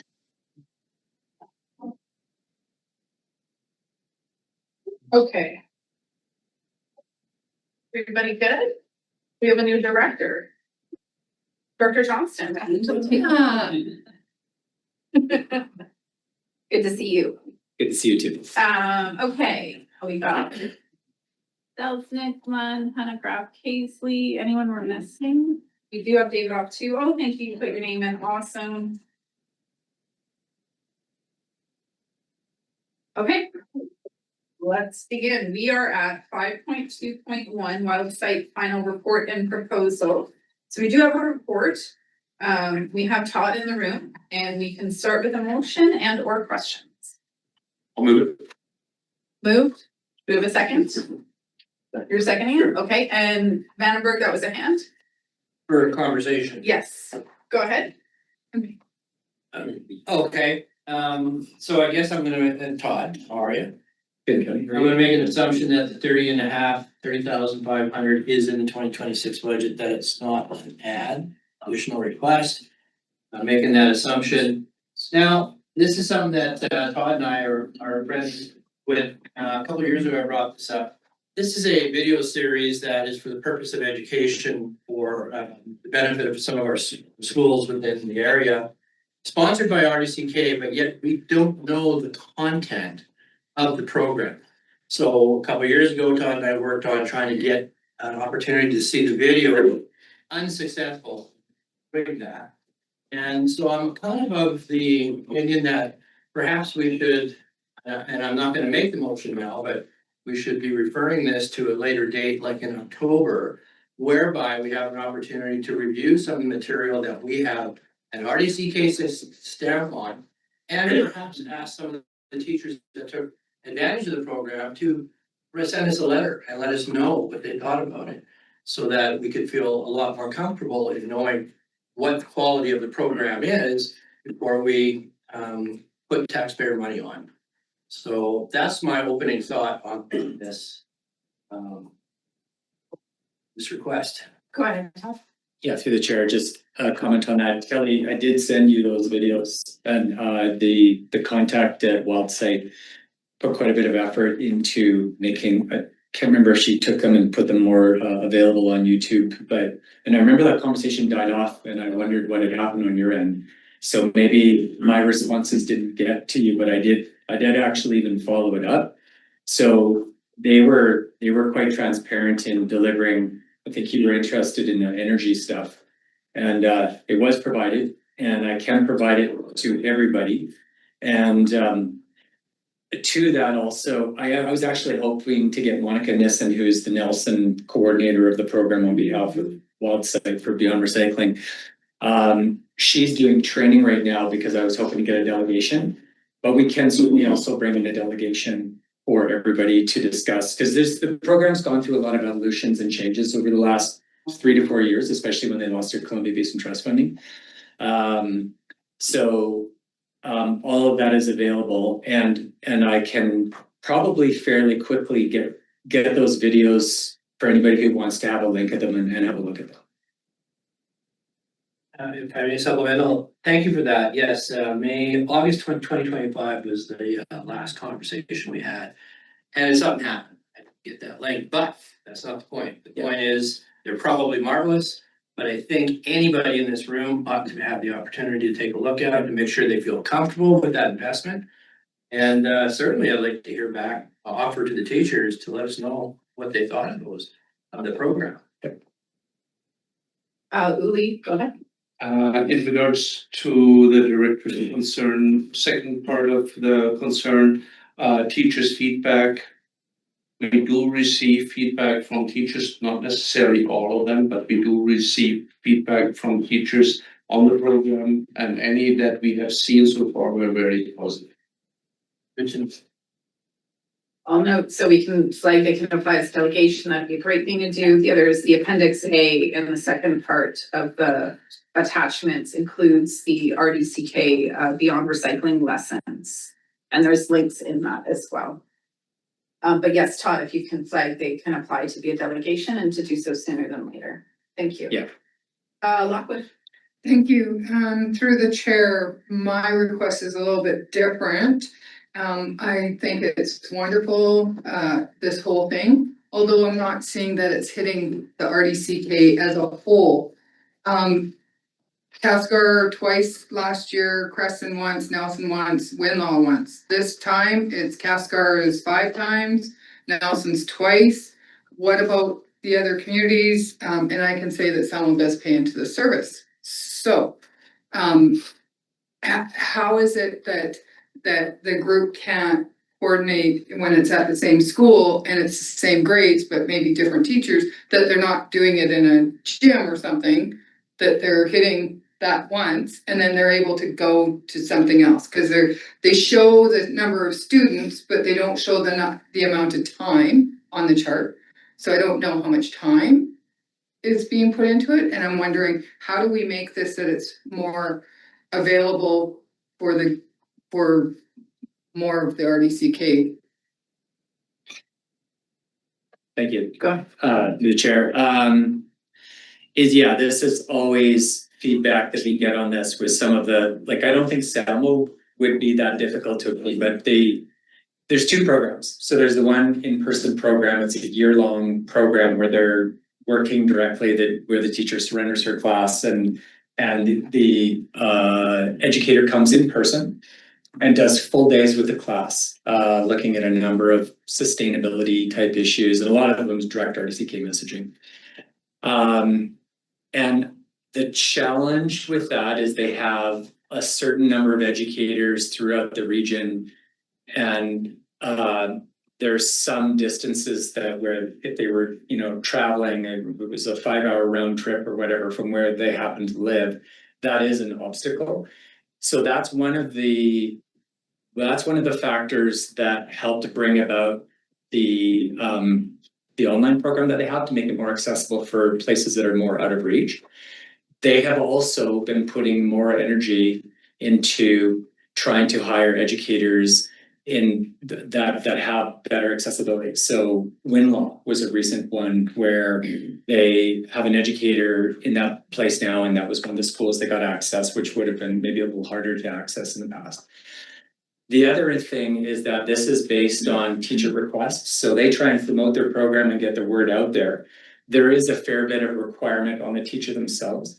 And I would say any teacher in Selma that wanted to do the program, if they were having any challenges, I would love to hear from them myself. But I think, and then there's a certain amount of first come, first serve. So we only have a certain amount of funding for a certain amount of programs. I understand that Nelson and Calcigar are, when you look at the 2 programs, seem overrepresented. And that's probably a result of, having champion teachers that are willing to take this on. So that's just some background information on how the program works, but I don't think Selma would be that difficult of an area to access. So it might not be, they might not be getting the breaths, I don't know. These are, and I also just wanted to put in a little plug also. We also augment these sessions with landfill tours, and I've made myself available to groups that haven't necessarily made it into the program that year. But I'll go out and meet them in the Cusp, Creston, and Udishenya. I did 6 Udishenya tours that year. So there's also staff involvement with that too. And when I hear from a teacher like, I didn't get into beyond recycling, but I'd love to get out to the landfill and make it happen. Thank you. Thanks. Along the same line, it's really sort of, I appreciate the numbers we got about who is educated where, and some of it's pretty selective, more intensive, as you say, a year-long program, but we're seeing through the Beyond Recycling, 5 schools with 112 students at almost $39,000 versus the Future Makers, where we have buy-in from teachers, from educators at the school, 8 communities, 13 teachers and 315 students for far less money. So I guess I'm okay with a contract extension now, whether it's 2 years or maybe only 1 year, but I think we maybe are at the point we need to make the transition to try and shift the Future Makers. If the schools believe this was part of a good core educational background for all students, then some teachers should be making themselves available at almost every school at a far lesser cost to the taxpayer. Augmented with the landfill groups or do the recycling people tour, because I think that'll, fewer sessions with more impact, like an actual tour, and then maybe following up with, why did you do this at the landfill? Would be far more effective in sticking a young person's mind better than, oh, it's time for somebody to come in for lesson number 14 or 15. I think the value is going to be in the future makers. I'd like to see the transition planned within a year, if possible. The other side, I have to wonder, because it just occurred to me, you said, well, the teacher surrenders a classroom. How does the administration and teachers deal with that? Teachers, that time off for the teachers, and this is presumptuous on my part. Are we, by educating a class through this taxpayer-funded exercise, funding the teacher's prep time as opposed to the school district and administration funding that prep time? Because when you remove the students from the classroom, they have a full day times however many sessions a year. That's significant. I mean, I know schools that are just begging to have another FTE funded or 0.2 FTE funded. And we're relieving selective schools of the responsibility of that teacher having to teach a class. So there's a benefit to the school district that I'd like to understand. But the key message is, yeah, let's shift this to future makers. It's an educational thing. Let the Educational Institute bear the cost. And you guys are doing a great job by making our facility available for a tour. I'd like to see that happen over the next year, if possible. Go ahead. Yeah, just through the chair in response to that. I haven't been into the actual classroom when that learning is happening on school district turf. But what I have seen at the landfills is the teachers are usually there. And I think, and just a little bit of background further to that, I used to do this kind of work years ago, not through this program. It was a provincial program. And when you come into a classroom, you'll get all types of participation with teachers. Some are really keen and this is what they're doing, and others take it as an opportunity to get caught up on the marking. But I would not say that it's a subsidizing of the school district. The teacher has to have some skin in the game with this. They have to have some involvement with this to make it successful, whether it's classroom, even just basic classroom management, depending on how those students are. So I just don't think that's the reality. I think the teacher has to be involved. It would probably vary between, teacher to teacher, but I don't think they can just, oh, this is it. I get all this time off to do other things. I don't think that would work in that way. But I'm hearing what you're saying about the, with the value with the future makers. Could I add something, Chair? Yes. As a service, we have made commitment and direction to staff to provide communication with the public and education to the public. This is part of this, and the key one, in my opinion, the earlier, the younger we can get the generation informed about what we are doing, the more successful, and it carries forward into the family. So for us, we see that as a fairly important program and part of our communication and education strategy. And if we are intent about this, and we have laid that out through our research recovery plan, this is a significant element in that effort. Thanks, Julie. I am last on the list. I wanted to, Vanna Brookings to come back for a second time. I'll come back to you in a moment. Two comments that I thought would be helpful to give to the proponents. You're gonna ask them to come to the delegation, aim for October roughly. But two of them are, I did notice that the online programming was also concentrated in the same schools that were doing the in-person. And so it'd be great to ask to go to the areas that haven't received anything. I do know it's contingent on a teacher being interested, and teachers are less and less having that, we might call it spare time. I don't call it spare time to pick up what is an extracurricular for them in terms of their curriculum. But it would be great to see that online one being focused on the areas that are not getting any in person. Further to that, in terms of supports, I really appreciate Uli bringing up the resource recovery plan and the educational components we committed to. They're, I think, doing us a great bang for buck in terms of education. It would be interesting to know, don't need an answer on this right now. Maybe it's just a suggestion to them that they work with the Youth Climate Corps.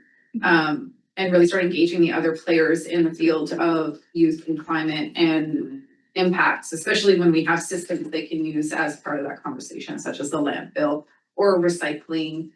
So that's just more feedback. I do support the motion.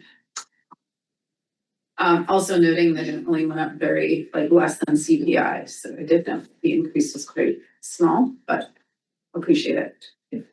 Kelly on the motion?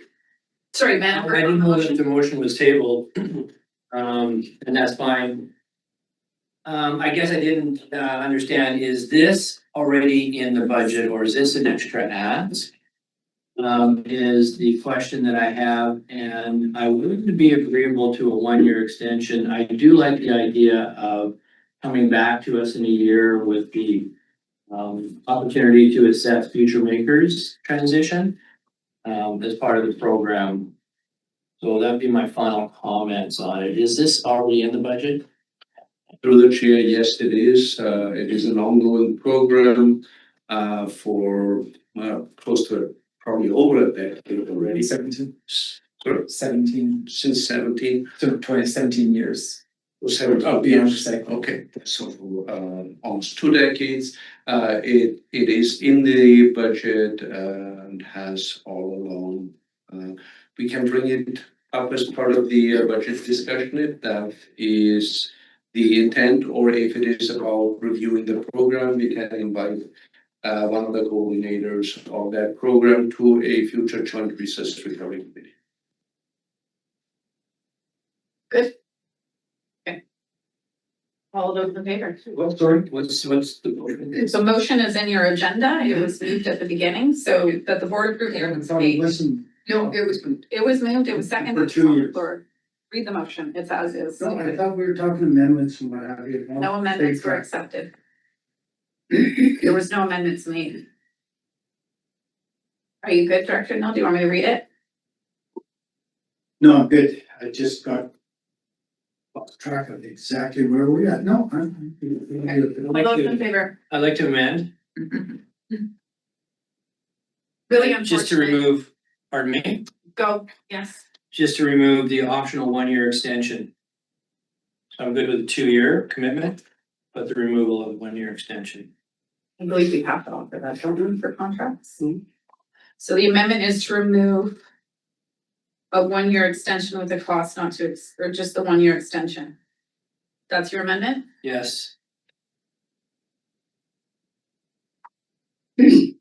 So that would be in 2029. Is there a second for that amendment? Amendment's on the floor. Discussion on the amendment. Question. Go ahead. So just because the option for an amendment's there doesn't mean we have to extend or to extension. That would be a decision for the board in 2028 for the 2029 budget. So it doesn't matter either way. I remove my amendment. There we go, back to the beginning. Thank you for the clarity. Okay. Good, so the amendment was removed. Andrew, you good? Thank you. All those in favor? Opposed? Carried. Community Works Asset Management, we received a report as per direction from the All Rec Committee from Director Davidoff. Director Davidoff, do you have any questions?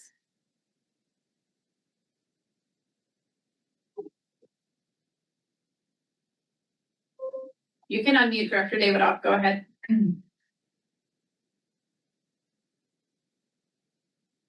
You're not unmuted in case you're speaking. Oh, okay. There you go. Okay, there we go. Thank you. Can you hear me okay? Yes, we can hear you. Okay, so is staff going to speak briefly to the report? Nope, we have the report. You're good to go. Do you have a question? Okay. Basically, I think the report's clear that this can't be done, right? That's correct. Okay, so that's clear. Okay. So maybe I'll make a motion in the future to get UBCM to look at reviewing that and possibly making it happen. Okay. Thank you. Okay, thanks, Chair. Any other questions? I went with Director Davidoff because he had requested this. I'm sorry I didn't look up before I did that. Any other questions on the report? Okay. Quarterly report. Any questions on the quarterly reports? Director Grant. Just a comment through the chair that about the overall workload, we've got 128 total projects. 73 are on track, that's 57%, 33 are delayed, that's 26%, and 22 are not started, which is 17%. So this means that 55 projects, 43% are not progressing as planned, which I think just throws us back to Stuart's prioritizing how much we do need the prioritization matrix. And I still strongly suggest that we should have a workshop to review this and see if there really are any of these projects that could be removed or reduced. That's my comment. Even off his tone. Director Davidoff, your hand is still up. Is that for the quarterly report or is that just previous?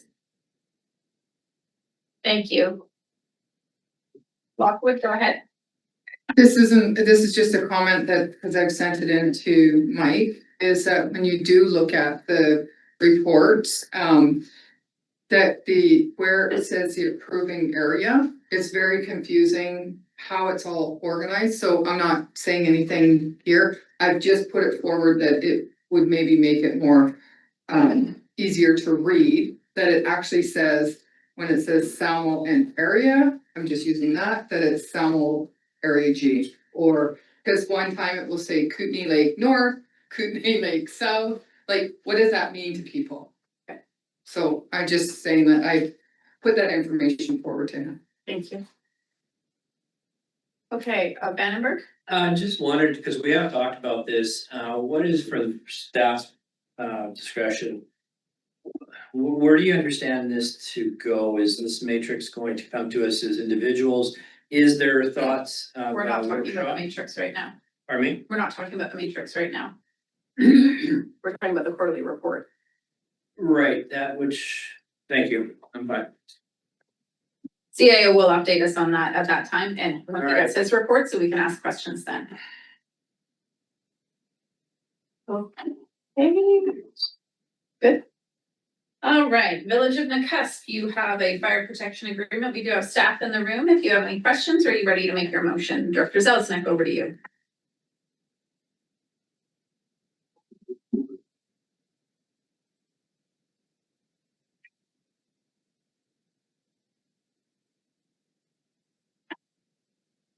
Director Zelznick?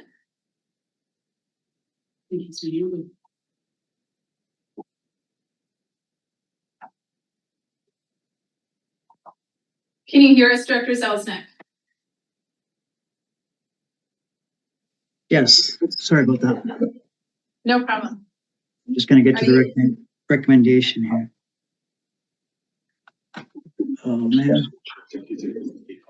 Oh, I'm sorry. It's an Area K contract. I'm so sorry. I just saw Village of Nakusp. Okay, I won't read the recommendation then. You can second it if you'd like. Sorry, Director Weatherhead, my bad. Go ahead. Thanks.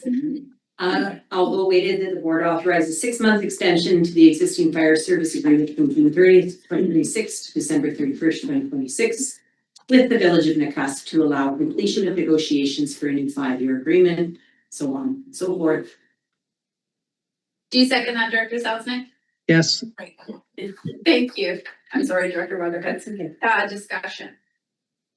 You might go ahead. Thanks. This is very general. This is the first of any of these extensions, so I just want to put it out there. I've seen 6-month and 12-month and whatever different lengths of time for multiple contracts. It's something's under negotiation. Can we at some point have a briefing? Because all this has for attachment is we're going to extend 6 months. I'd like to see a really crude draft of the future contract, which is going to affect what happens, number of contract. When can we see that? I'm getting anxious, to be honest, that we keep pushing and pushing down the road these contracts. Just any kind of a hint as to what the language might look like for the new template of this new contract that apply to, Canyon, Lister, to Lakeview, Nakusp, et cetera, et cetera. Dan, Dan? or Stuart, whoever would like to. Through the chair, I think the starting point would be that right now, the contract that's closest to completion is the City of Nelson contract for Area 80. And when that comes to the board, that will sort of form the basis for how we're gonna move to the next priority, which is the Creston area contracts to try to get them all on the same template as well.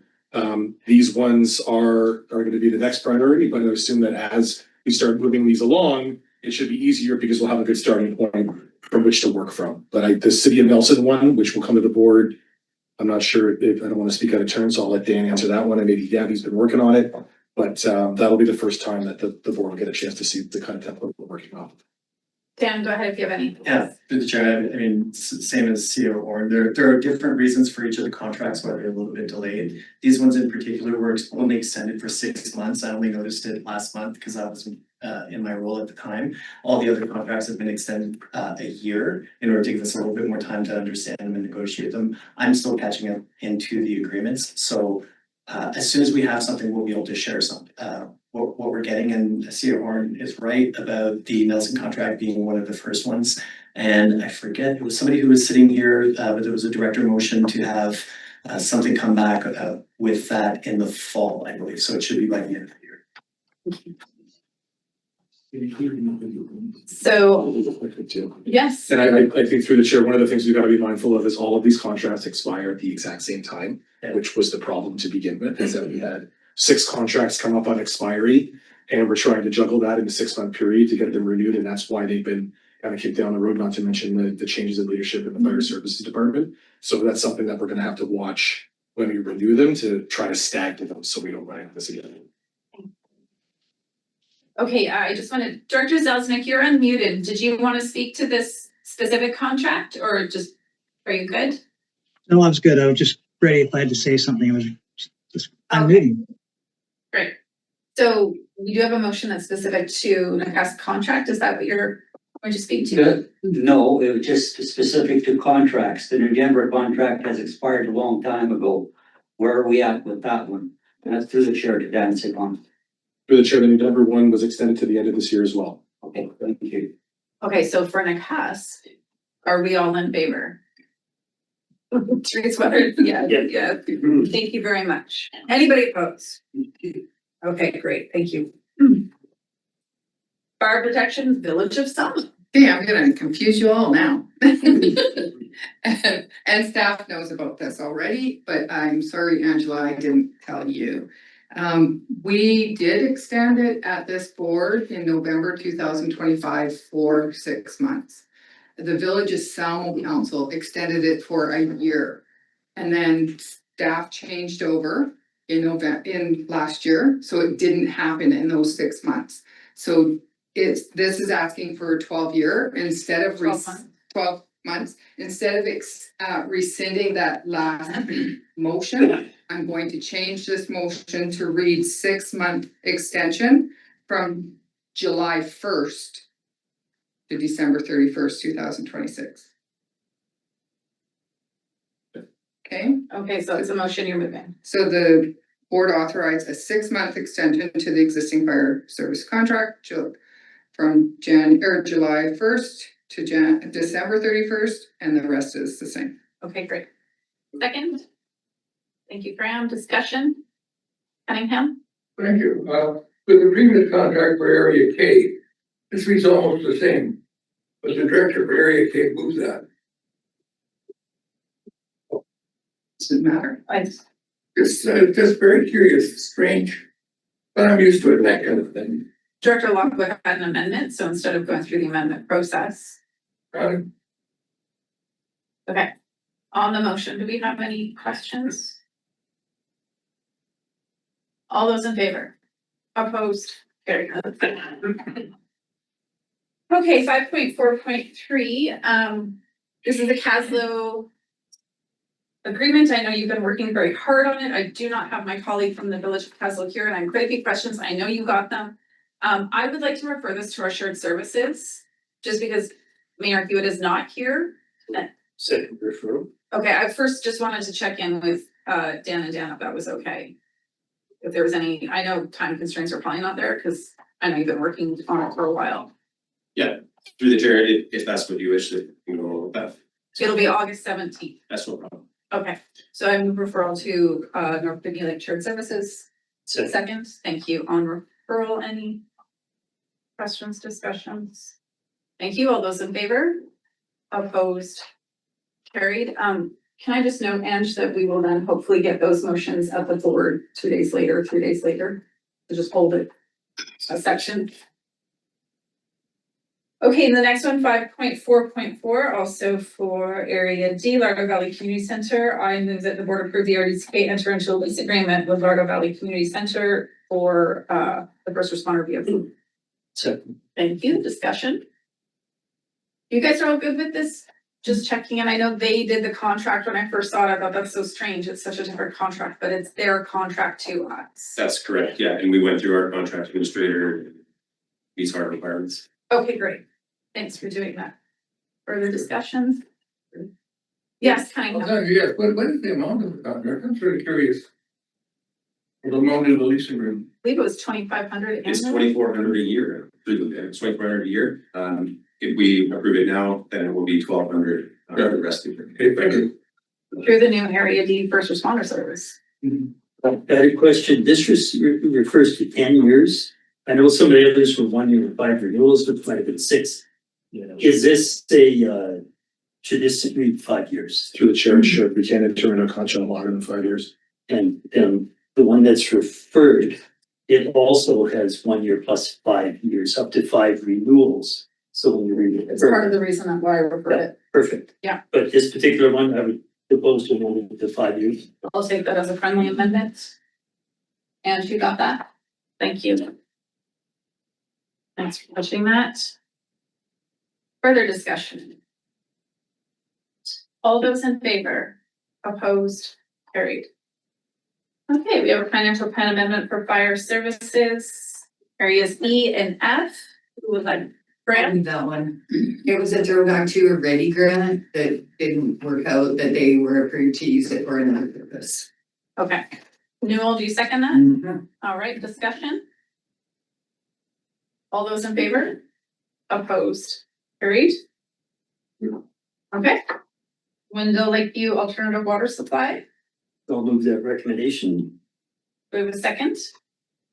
Thank you, Vandenberg. Discussion. So the question, there is an allowance every year to be moved. This is a little less than I calculated. Is there some could be from that contract we set aside this year, 2026, it's not accounted for in this? For the chair, there would be, because we would pay that on August 1st. Not paid yet, so that'd be a separate. Yeah. For the chair, yeah, we probably get $8,000. Yeah. I'll take that. Good with this for now, they'll be happy. Okay, all those further discussion. All those in favor? Opposed? Carried. The next one, I did speak to Nora. Hi, Nora, I see you there. So I am going to request that we actually refer this one as well to after the Area D community planning process. I've spoken to Nora, I understand what this is, but given we do have community planning in Area D, I would like to be able to check in with the community of Johnston's Landing. And also there is information BGC presented that suggested that we actually do some work to specify the hazard zone. So I'd just like some time to be able to do that through the community planning process. I know, Nora, you said you were okay with that. Is there anything you want to add or? Through the chair, no, I don't have anything to add. Okay. So then is the motion appropriate to say that we refer this to post the Area D community planning project? That works. Thank you. Do I have a second? Thank you. Discussion on referral. All those in favor? Opposed? Carried. Thanks, Nora. Oh, and you're still here. 1 second. The Kootenai Lake landslide study. I received this email a few years ago, so it was interesting to see this. I didn't understand what was happening when they first reached out to me. Is there anything you want to add to this, Nora? Your report was thorough, but anything else? Through the chair, I don't think so. I mean, it's still in a sense in its infancy. It would need NSERC funding approval to proceed, but I think it is important that the RDCK is aware of this study as it proceeds, so we understand whatever implications might come out of it. Thank you. And Vandenberg, go ahead. Thank you, Nora. Just for clarification, the report talks about a time or term over 5 years. So when we do, when it does come back to us for approval, I think maybe I wonder if the 5 years is quite generous. Perhaps it ought to be shorter terms for assessment purposes. Just a comment. Through the chair, my understanding is that if this is in terms of, say, staff time commitment, that is something that could be discussed with the University of Calgary. So if, for example, the RD were seeking to withdraw or not participate, that could be something that could be discussed in the future. But the overall project duration is anticipated to be 5 years. And we're just committing staff time to it in terms of our data and what we might consider, but not a project we or do. Well, I guess my concern, if I may, my concern is we don't know what the entirety of the scope's going to be. So how do we know, assess the, obviously there's some value there, but it's not specific. There is nothing, no report that says here's what the valuation is expected to be. But it's just simply, we'll give staff, we'll give RDCK staff 5 years to determine that. So I just want to make sure that we have check-in points. So Nora, is it safe to say if it comes back as approved through the funding that they're seeking, that we would then get more information? Through the chair at this time, like the expectation would be to attend 1 or 2 project planning meetings a year and remain apprised of the project as it proceeds.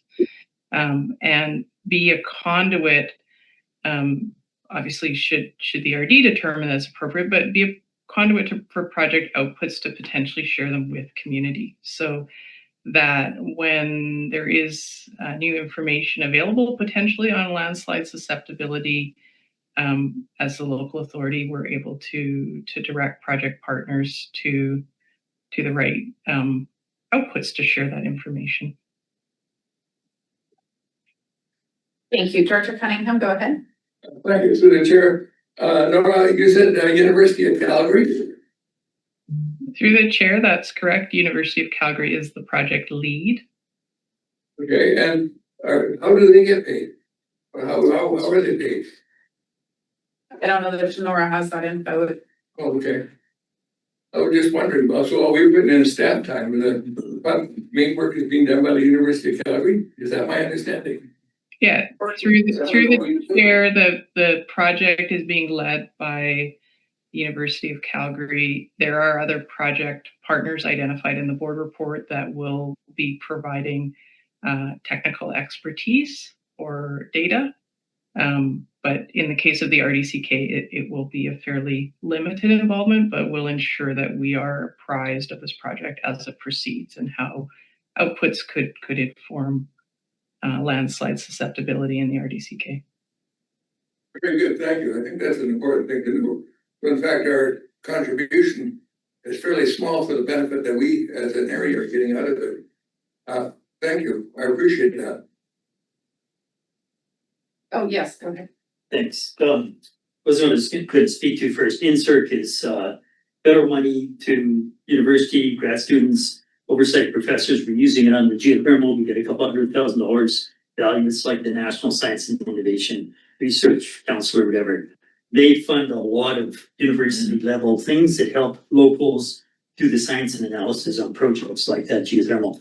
My question is on the 2027 5-year financial plan. We should expect to see line items for potentially communication plan, potentially whatever staff level participation in this 5-year program, and GIS data acquisition and installing or recording or putting the data into our system, because I don't think we're going to have mapping and data that we would not make publicly available in our mapping system. So hopefully in 2027 budget, we're going to see at least some initial projection of what those costs might be, because nothing is free, right?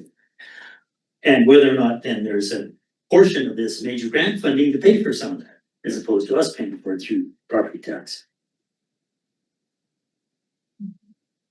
Good. Okay. Yep. Okay, there was no action out of that one. There's just for information. Thank you, Nora. Anything else from you, Nora? You good? No, nothing else at this time through the chair. Thank you. 5.5.1 discretionary grants. Would someone like to move that motion? Thank you, Graham. Lockwood, discussion. All those in favor? Opposed? Carried. Community development. So move. Thank you, Graham and Lockwood again. Discussion. All those in favor? Opposed? Carried. Next, area pay rec commission. We would like to make that. So moved. Thank you. Do we have a second? Thank you. Woodward, discussion. All those in favor? Opposed? Carried. Here, Yes. could the CAO inform of us as to whether August discretionary and community development grants can be granted in August? Yes. August is the cutoff. Thank you. And because I did ask staff about this, we will get because what we received in community development wasn't in the most recent summary we got, so finance staff is going, and grants is gonna provide that to us before the August board meeting, so we know what our actual balances are.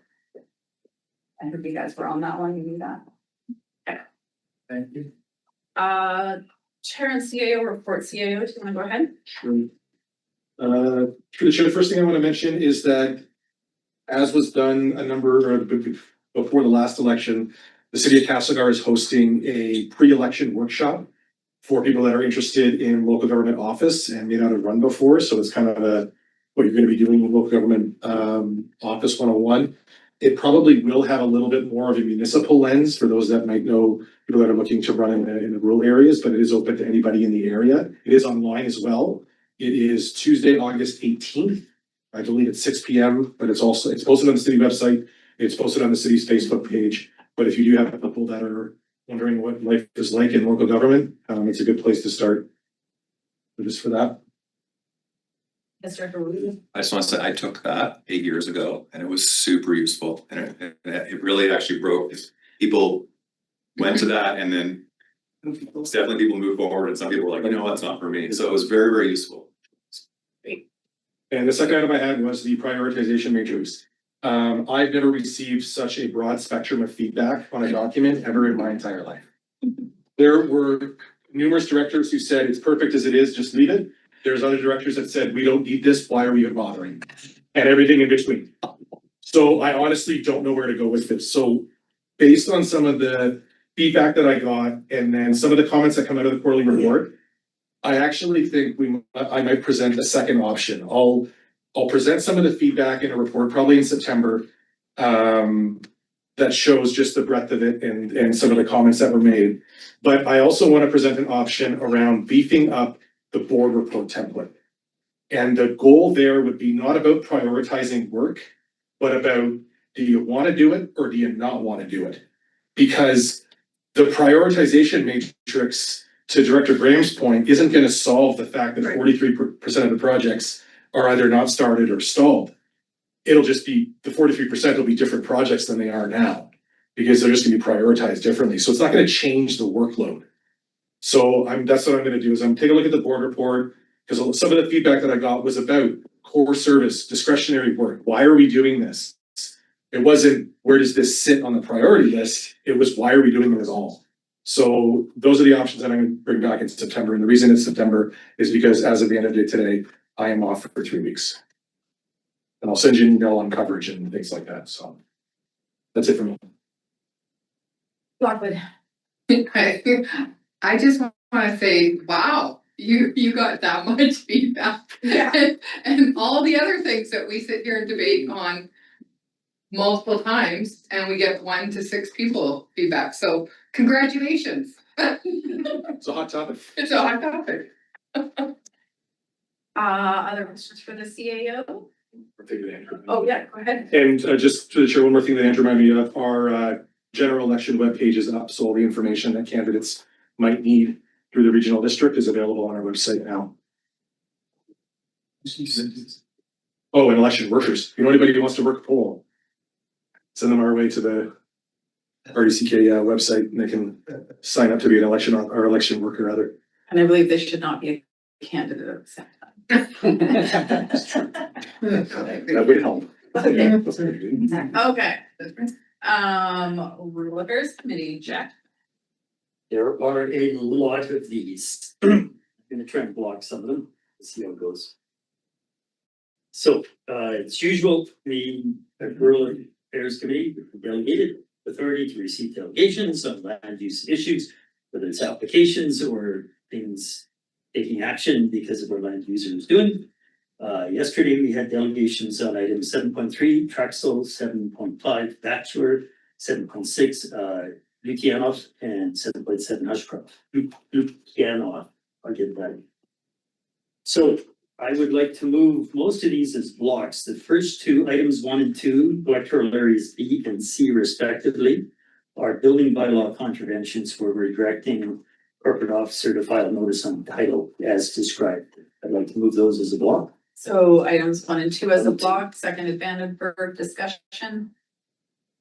All those in favor? Opposed? Carried? It's such a risk of gonna miss something here. So the next 4 items, items 3, 4, 5, and 6. All 4 are recommendations to approve development areas permits. They are respectively in areas B, F, and 2 of them in electoral area I. I'd like to move all 4 of those items as a block as described on the agenda. I'll second that, Chair. Thank you, Director Davidoff. It's on the floor, further discussion. All those in favor? Opposed? Carried. Thank you. 5 and 6. Okay, couple maybe move separately. The 7th item, electoral area B, is a non-farm use in the ALR application, Hushcroft. The recommendation is the board supports the non-farm use in ALR as described. To move that one.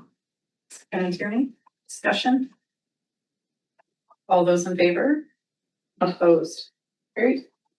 Next one, item 8 in the agenda is a agricultural land commission referral where they come to us to comment on something.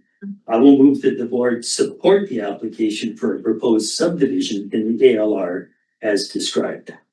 For a second. Thank you, Tierney. Discussion? All those in favor? Opposed? Carried. Number 9 is again somewhat unique. It is electoral area F. It is a site-specific floodplain exemption. Owner is Myron. And I move that the board approve the site-specific exemption to reduce the required setback to Crystal Creek from 15 meters and the natural boundary to 7 meters as described in the agenda. Second, Newell, discussion? All those in favor? Opposed? Carried. Next 2 can be moved as a block. They're essentially the same item, but Director Cunningham will not second them. This is a land use amendment bylaw, an environmental development permit area, EPA, electric enforcement bylaw, electoral area G. First motion, these are both all votes, sorry. First motion is to move first and second readings and refer to public hearing. The second motion in the block is to appoint electoral area G Director Hans Cunningham as delegated authority to chair the public hearing. I'll move the first. They're moved as a block, so I'm gonna take block vote as a second. Thank you. Discussion? All those in favor? Opposed? Carried. Can I ask a question? Yes, you can. If it were to come to pass that the public hearing could not be, for various reasons, till after the election, do you have to re-vote on something like this? Anyway, never mind. We can cross that bridge if it occurs. Never mind. Now, these are 3 readings of bylaws and CEO. Do I have to read them separately? The bylaws as opposed to a block. There's only 4. No, I think you can block those through the chair. To do 3rd reading on a bylaw? Adoption would have to be separate, but I think 3 readings could be blocked. I think so. Yeah. Go for it. So there's 4 of them. Did I say 3? Okay, so items number, Chairman, pages here. 12, 13, 14, 15.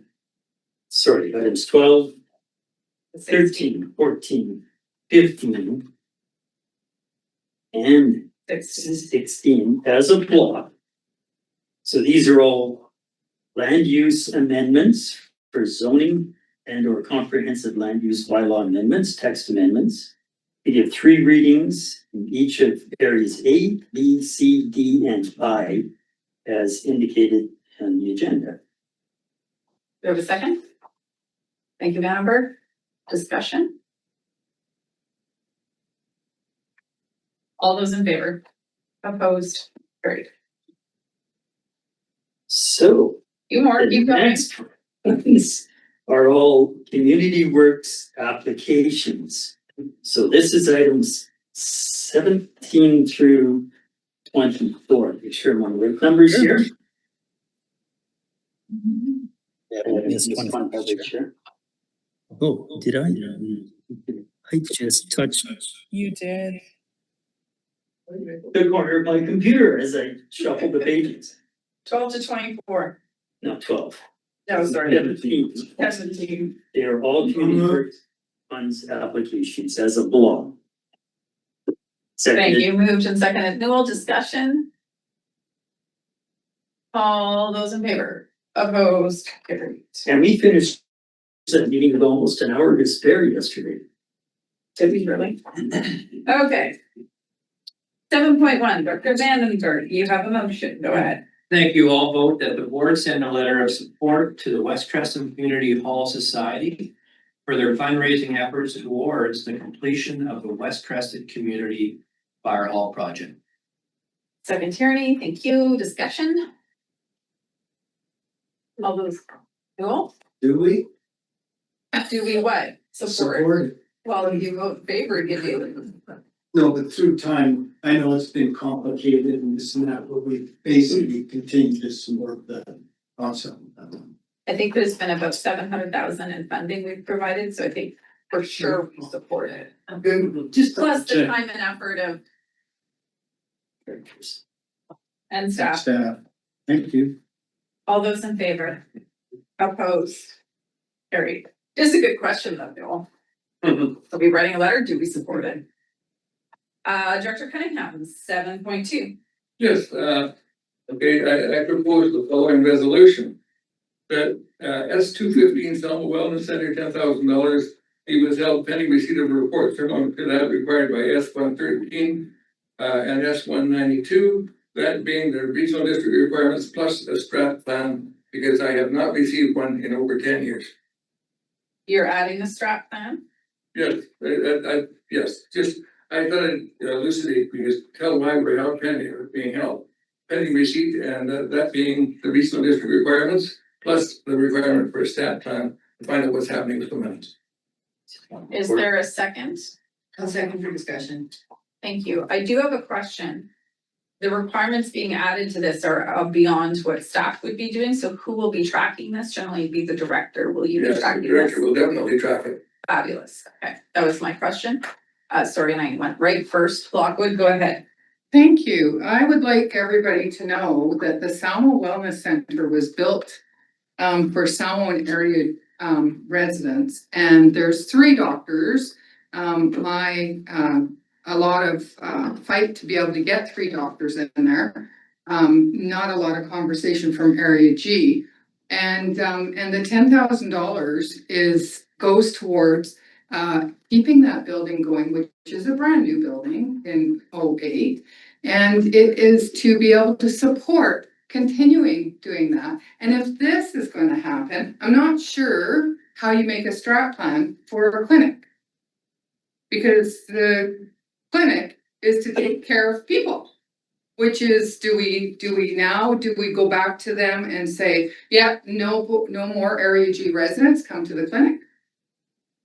Until this gets solved, like this is, I can show you that the reason that it was dealt with over the Chamber of Commerce, because that's what's in the motion, and the Salmo and Area Museum Society was not just for them, was for the Salmo Public Library, that Director Cunningham sits on that and knows how well that they tell people what they do, where their money goes, does taxation, and how they support the community, the whole valley as a whole.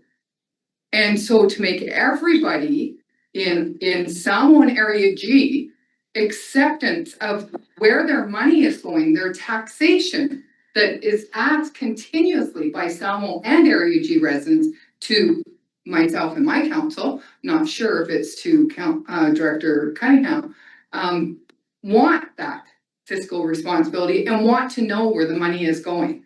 And so I have, if anybody would like to see what was presented from the museum, which Weimar Museum has not ever, they don't answer the phone for even the RDCK staff. They have reached out multiple times. There's been no response. Money just goes to them. Nobody knows for what. Even Area G residents don't know. So I would like, I'm looking for support of how do we ask the Salmo Wellness Center, a clinic, for a strat plan? I can't answer that, but it sounds like you two need to meet and have a conversation outside of this board table because you're trying to resolve things by putting requirements on each other's grants, and it's not appropriate, honestly. Us solving that for you is very difficult given we don't have those nuances. We're only gonna get what we get here for a few moments. So I would say you prefer this, you two meet to figure it out. That would be my recommendation. January 2027 board meeting. Will that, is there a second on referral? Cunningham wants to speak. Sorry. I'll second it. Yes, thank you. The Chair, there was a reason for the request for the scrap plan, because when we did the clinic originally, and I know the mayor was not a member of the committee then, the thing was that we also talked about future progress, because the clinic is really quite basic, and we wish to move the ambulance, there's probably enough land there to move the ambulance bay next to the clinic, so that the ambulance attendants would be in a, it would be a combined thing. And that was something the community thought was a really good idea at the time, but we didn't get the funding from the provincial government. And I would certainly like to know if those kinds of things are still in the plans. That's the reason for the request for a strat plan. That's all. I do have a reason. I recommend referral. We're not working this out at this table right here. This is well beyond. I did second referral, so I don't know if there's discussion.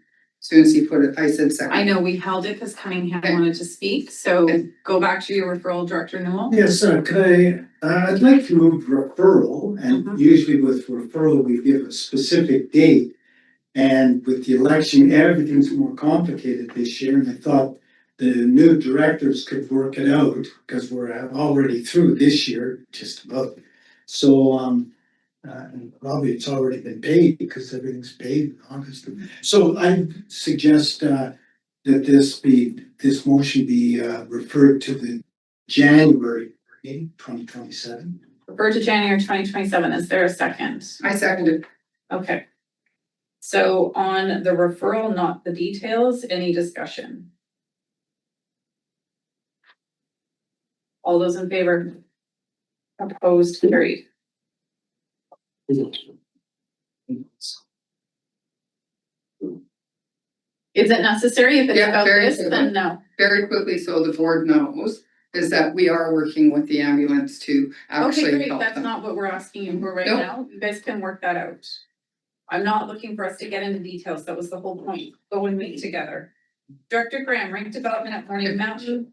This was, sorry, not the right place, but it landed there because we didn't have correspondence. So go ahead and move the motion. Yeah, I just want to move this to the Nelson Salmo EFT Parks Commission. Thank you. Do we have a second? Thank you. Discussion? I know it's actually already on your agenda, but we received the letter as chair, so I discussed with Graham. She was also in the letter. Move it there. You guys will talk about it. Good to go. All those in favor? Opposed? Carried.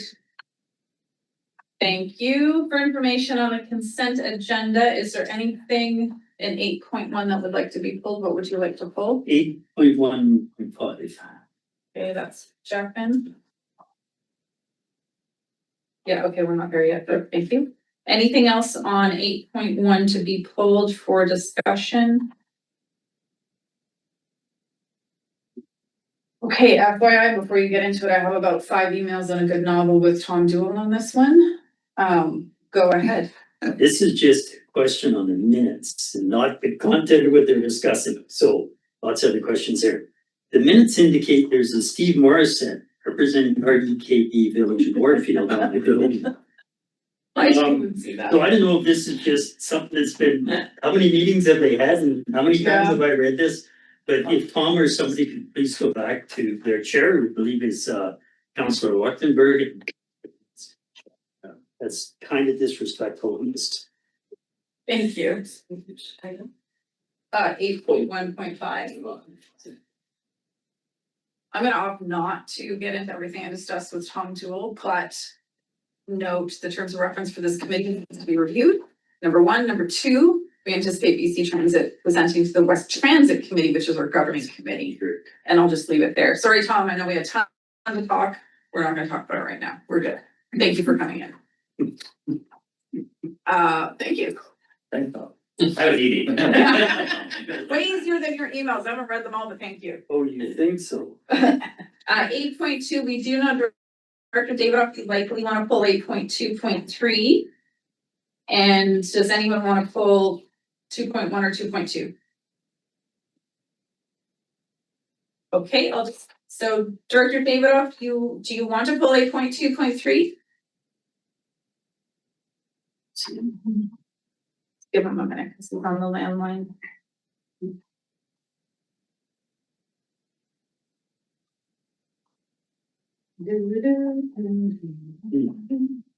All right, moving on.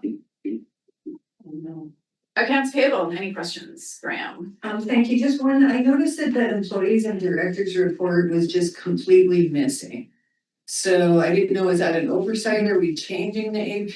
Because there was always a page that had employees and directors, and I used to always look at that. It would have been page 11 on the June AP report, and it's just completely missing from the July one.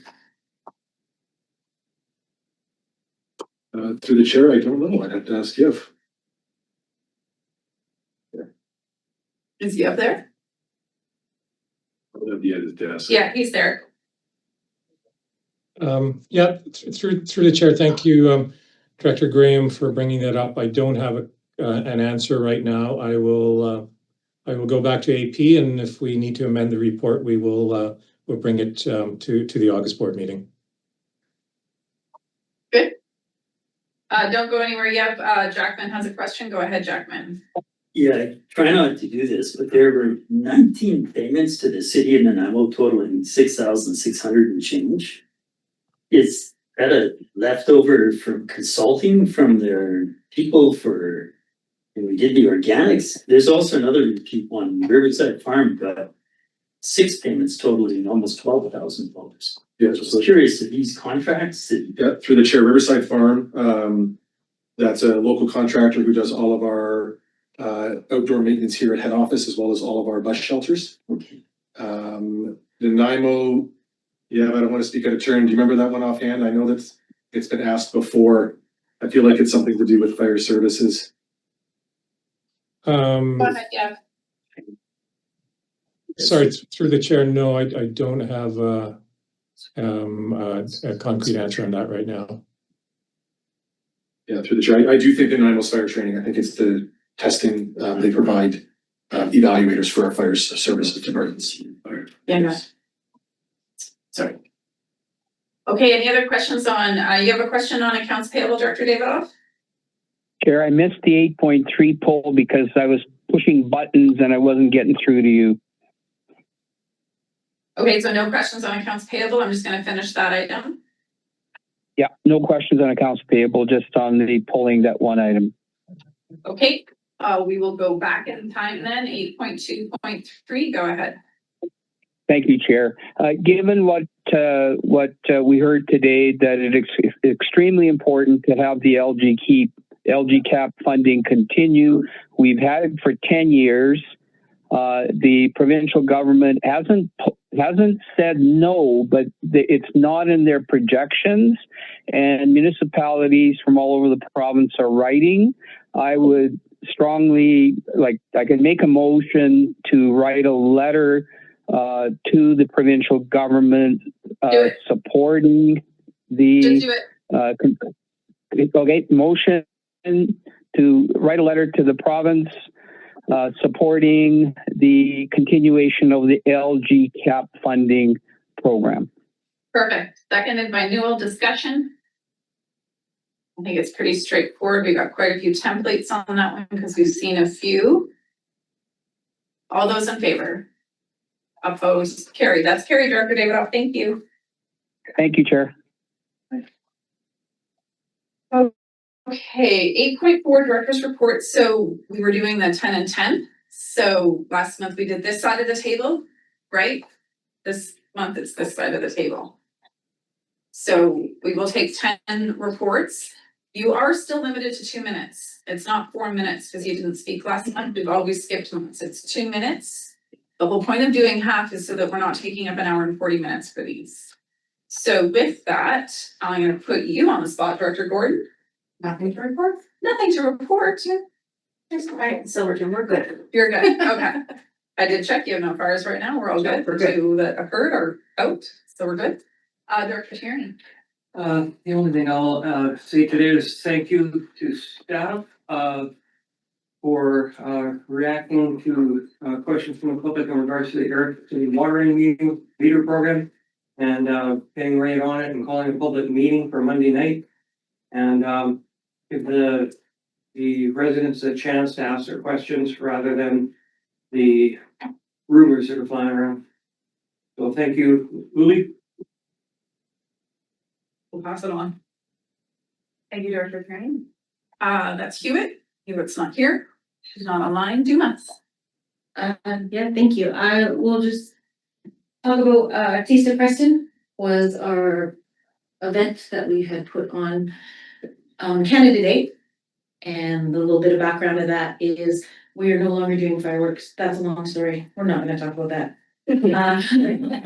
But we started asking the question of what could we do instead of fireworks.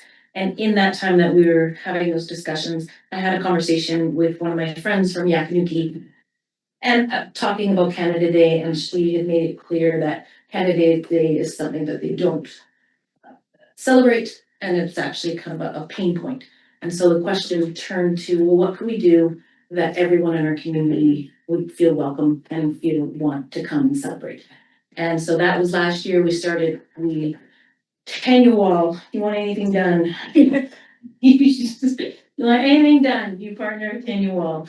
So last year we did our first one, sold out of food, and then this year we partnered with the College of the Rockies, with Jessica Fitchman from the Chamber of Commerce, and also Seaball, and of course the Food Hub, the Tenny Wall, and we had kids entertainment, and we sold more than 600 taster tickets. The Millennium Park was packed. It was a great success. So thank you to the RDCK for your support. And it was, and we also offered free tickets to the academic community, and we had over 20 community members attend. And they were very grateful. So yeah, so it's great. Thanks. What was their cherry juicing machine project there? For me, I've been away a bit and this and that, so but I thought I'd just highlight the Community Works grant for the North Shore Fire Hall. We have a relatively new chief there, Colton Prezel. I think we introduced it X number of meetings ago. He's doing a pretty good job of outreach to the community, upgrading the fire hall. And so it's a thumbs up to Colton, and also a thumbs up to being able to use Community Works funds for fire halls. It's a game changer for sure. I am going to pass. I'm actually going to leave the meeting. I'm in really bad back pain. Oh, I'm so sorry. Yeah.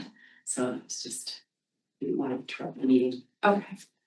Yeah, better. Thank you. Am I over there? Well, who usually sits beside you, Weatherhead? That's good.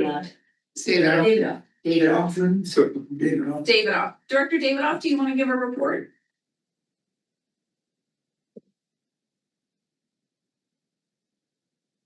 Yep. Go ahead. Mr. Chair, can you hear me?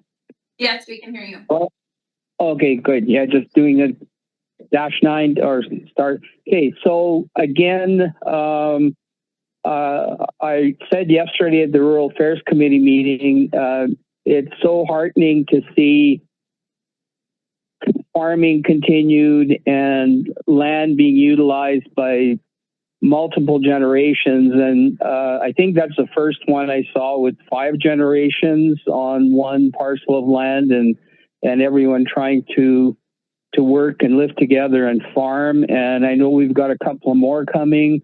The applications are complicated. Staff has been working really hard on making, kind of showing us a path to making stuff happen, plus pointing out to the board the concerns which we fully expect staff to do. Also, community works grant funding. Director Newell mentioned the fire hall. With the addition, now we can do fire trucks and now wildland vehicle trucks and apparatus. Those are godsends to us. That really helps out a lot. So just want to thank staff. I know there's a lot of pressure on staff right now with the election coming up, and everybody wants to get things done as quickly as possible. So just thank staff for all that you've done for all of us, and particularly for Area I. Thanks, Chair. Thank you, Director Davidoff. Okay. Jackman guy might have been over there. Oh, is that where you are? But you're here today, so you don't get to record. Go ahead. Let me just put the timer on for Yes. 1 minute. 1 minute. Go ahead. Everybody reads all the reports we submit, including Aiden's, which, wow. he's got notes. And I gotta ask him, what is a capital stack fundamental?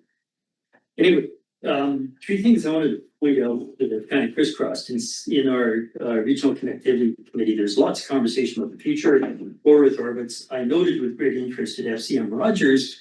To me, they did an infomercial all about Rogers, and I would have liked a little more out of it than what I got. But they're leaning heavy into low Earth orbit, connecting through a satellite network to ground stations and fiber, but it's all going to be 5G based, it sounds like. And that'll align with the 911 text messages that's coming, plus eventually voice through cellular satellite connection.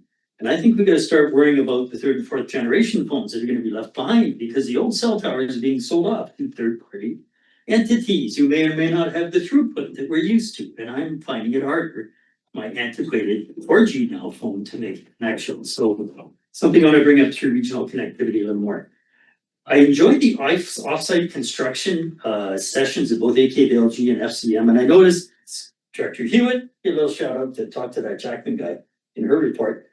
It's decades that they've been doing this in Europe. I've been doing my continuing education for professional development by taking courses from Europe, which qualify. It's amazing. They will block off one block and an empty site. A week later, they assemble a building and they drive away. All they need to do is tick, tick, tick, connect everything together. We have huge potential there. And I was really happy that the building inspector types who were at the FCM were saying, yeah, we've got this. We understand these aren't little trailer modules. These aren't this, these aren't that. They're fully certified, factory inspected. Don't obstruct them, let them happen. We can get 4 or 5-story buildings erected in no time. The third one really struck me at the FCM was the last keynote, talking about know your community assets, physical assets, your human assets, and write it down. We've had an Area A project for years where we had 500 data points of who we have providing service, who we have with other skills, who we have, what we have in terms of beaches, community halls, whatever. We wrote it down, we cleaned it, got it down to 300 data points. The message from that little community in the East Coast is we should all understand our assets, including our community champions, our volunteers. Write it down and share it with your neighbors. Anyway, that was, I thought, quite powerful. The groups that are doing this now are the, I'm out of time, aren't I? Oh, yeah. They're the marketing, the tourism marketing, destination marketing organizations. They're starting these lists of what have we got? Because people want to put on festivals, want to do this, want to do that. I thought that was one of the best speeches we had at FC. Good stuff. Thank you. I did love how Director Hewitt shouted out to you, and I was like, oh, he's going to talk about that. I am. Good job. Yeah. Thank you. Director Grant. Thank you. So we had a successful Balfour Days on July the 4th, and so I really want to thank the Balfour Recreation Commission and the Balfour Fire Service and all the volunteers who made that event very successful and fun. And we have a farmers market every Sunday from 9 to noon at Sunshine Bay Park. If anybody wants to come out, it's very cute. Sadly, we had a report, since I've been talking about homeless encampments, we had a new report of a homeless encampment near Balfour on one of the forest roads where they have been previously, but we had only had dealt with cleanups. And now we were dealing with a different issue that was brought forward by a resident. But what I learned is that in addition to the residents filling out the RAP report for Crown Land report, all poachers and polluters, that they should also complete the RDCK bylaw complaint form. This allows the RDCK staff to track this kind of thing. So that was something new that I would have been wanting to share with all of you in case you have this happen. Tomorrow is my newsletter, Tom and I, our newsletter 190. And for the last several weeks, we've been writing about understanding the RDCK as one of our articles. So we've covered rec services, general admin, rural affairs, and tomorrow we have a resource recovery article going out that Tom and Uli both looked over because I don't go to all those meetings and I wanted to make sure it's okay. And I will not be here next month. Josh Snake will be here. I'll be away. So I only have 2 more meetings left. Who's counting? Okay, so the next month we'll start this side. And I'll arm wrestle with Aiden over who gets to do this month. Okay, so now we are going to move, we're gonna take a motion to close the meeting to the public. Thank you, Woodward. Thank you, Newell. Discussion. All those in favor, opposed, carried. Motion to recess open meeting. Thank you. Discussion. All those in favor,